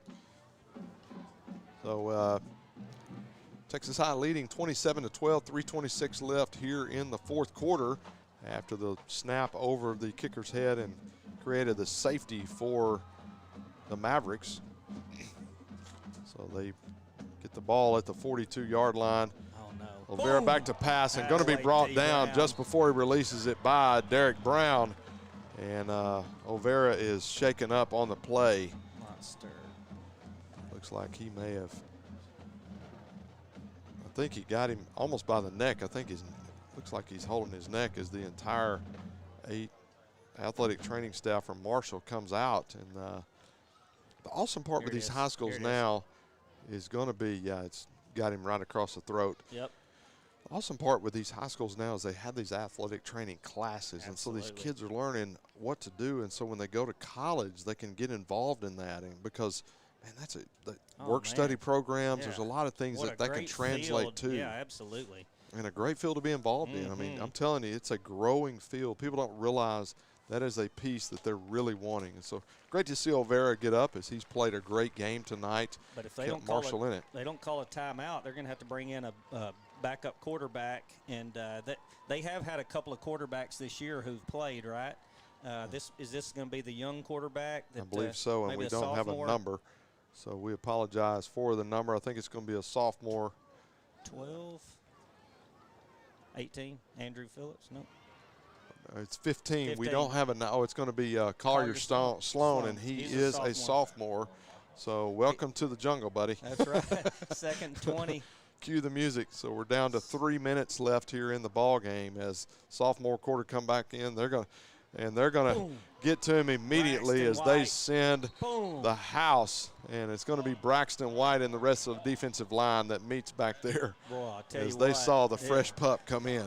It was quarterback party of 4 for the defensive line, and I'll tell you what, that's the last thing he wanted to do was sit back there with the ball, and we we rushed 4, and boy, Braxton White was on point, got penetration right up the middle, and so now you got third and halfway to Fort Worth. Yeah, I think it's third and 59 south. Derek Brown. Yeah. Oh my Derek goodness. Brown's going to hit him, and it's going to be 4th down and long as well. And so it looks like 4th down and a zip code away for the Marshall Mavericks, and I believe that they are they've got 1 timeout left. Man, I'll tell you what, that's the last thing. Watch this right here. No, this isn't it, but this is game tackling right here. But the last thing, that last play was Derek Brown straight off the corner, coming up from an outside linebacker spot. As Derek Brown goes to Texas, you know that kid's going to go, hey, I got hit by him one time. So, man, what a throw by the sophomore quarterback as Smith hauls it in, and he is shaken up on the play as well. I don't know if he fell on the football or landed on a shoulder or what, but he's shaken up on the play. 1:49 left here in the 4th quarter as this Texas High defense continues to try to shut them out here in the second half. The 2 points that were scored were on the safety. That was on the special teams, not on the defense. Man, I'll tell you what, that guy has made about 3 of those catches this game where he just looks back, completely contorts his body around and catches it. And I think because he did that, he may have landed on that shoulder. So they're walking him off. But man, that guy's a heck of a player. And like we mentioned, he's a junior. So Ja'Cory Smith on the catch, and he's the player shaken up, and he's going to walk it off. It's always great to see players get up because you want them to continue their season, especially those seniors. You know, sometimes your underclassmen got another year. So sophomore quarterback coming in, making a little bit of noise. Collier Sloan going to be flushed out of the pocket as Derek Brown is going to get to him, and he's going to shove him into the bench. And boy, I think he almost landed in the Texas High band there. Hey, look at that sophomore. I'll tell you, I like to see that. Collier Sloan takes a huge hit by Childs over there. D. Brown had rolled around the end and pressured him, but Childs cleaned him up. And I'll tell you, I like to see a kid get up and he wants to get back out there. He wants coach to call a play and let him throw the ball. This is his time to shine. He's coming up limping, I can tell you that. Minute 35 here in the 4th quarter, 2nd and 10 for the Mavericks as they just try to get some points on the board. Sometimes you're worried about that point spread in a tie situation. Man, throws a great ball down the field, and you know, it was like Cody Reese had to come in when McHenry went out earlier this year. It's a timing thing. Absolutely. So if he gets to work with his players, you know, it'd be great. Minute and a half left here in the ball game. Hey, Doty, why don't you grab your headset there, man? We'd love for you to join us here in these closing and I'll tell minute you and a half. While we're doing that, the band is freaking rocking, and we just got a shot of, look at them. There they are playing loud and causing havoc. Yeah, they're gyrating. They got it all going, man, and just had a shot of Miss Amber Reynolds' high steppers, and they're over there giving it heck.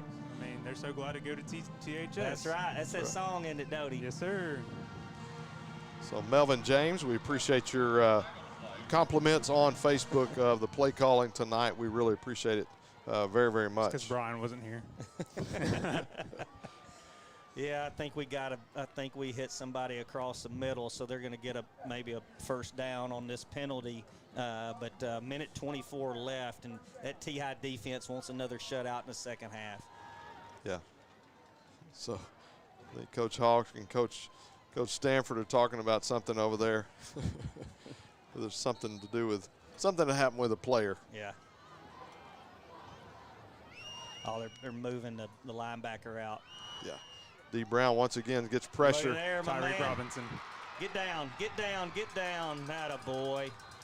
And so it's going to be his momentum will carry him into the end zone. They're going to say it's going to be 1st and 10 at the 2 as his momentum carries him into the end zone. So it's going to be 1st and 10 at the 2 with a minute and 13 we'll left. Take it, and that's my man's 7th pick this year. 2nd in the game, but 7th this year. And I'm telling you, he's got more catches than Trey Lavender had last year. Trey played offense. Watch this right here. Great play, great play, great job. See the back judge? He dropped his beanbag right there on the 1.5 where the guy caught it, and so that's where they're marking it. So Doty, what do you think of the game so far? Give us some things that you've seen tonight. Drop some knowledge on us. I would obviously say the defense has been the key to this game. Defense was stellar. Tyreek Robinson, 2 interceptions. I mean, Jalen Jones 1 interception, Michael Thomas 1 interception, wow. John Tyson 1 interception. 5 picks at least. And the fumble recovery. So we had 6 turnovers by the Mavericks. 6 turnovers. Coming into this game, I've always said that I was scared about Marshall because they held Longview to 14 points. To go out here and put 27 on this team is very impressive to me. Yeah. Braylon Stewart didn't even have a super crazy game. Played his game, played Le'Veon's style like you always say.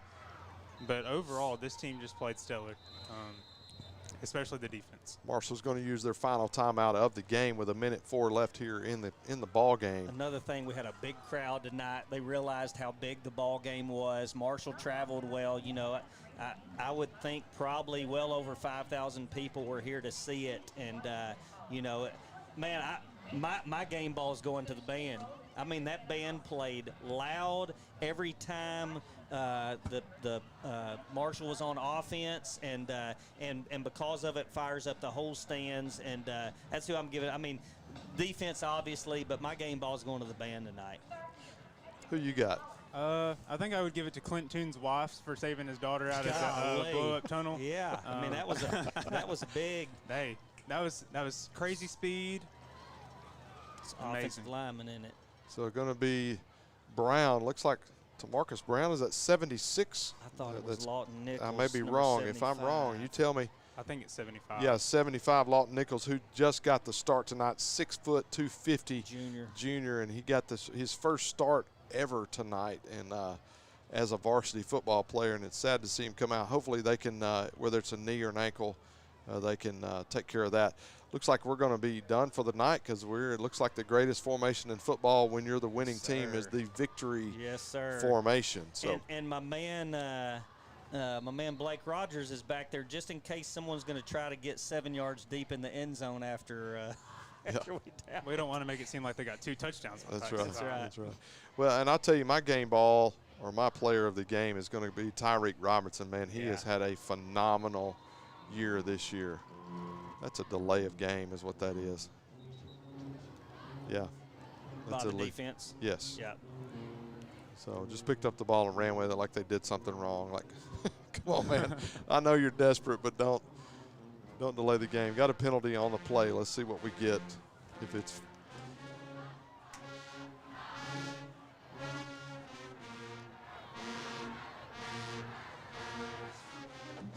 my man Billy's all in. If you can see him, he's got his phone one last time with his iPhone 11 as his 13 is coming in. So man, it's been a good night, guys. And so for all of you Tiger fans, we're going to be in Pine Tree next week. Man, a beautiful stadium nestled in the piney woods of East Texas. So hopefully you can make the trip to Pine Tree to be a part of that game because, if anything, just to see that stadium to kind of come around the corner, man, it's beautiful. I don't know if you've been there before, but it is a gorgeous place. I have. It's a nice stadium, and I'm going to see a good team in Texas High playing there. And this is a big win tonight, Eric. It's a huge win tonight for Texas High. Yes, very, very big district win for Texas High. This secures them in a very nice spot that they really needed. Still have to play hard the rest of the way, but you knew that Marshall was that stepping stone, and you knew it was going to be a dogfight. And I tell you, the defense came out tonight and really set the tone. The defense did a great job as well, and we talked about the 6 turnovers on Marshall, but not all of those. Some of those were just the outstanding play of that Texas High defense forcing those turnovers. And so with 35 seconds left here in the ball game, Texas High looking to down it and take this thing to the house as we will celebrate the win for Texas High as McHenry is in to get it. He's going to down it.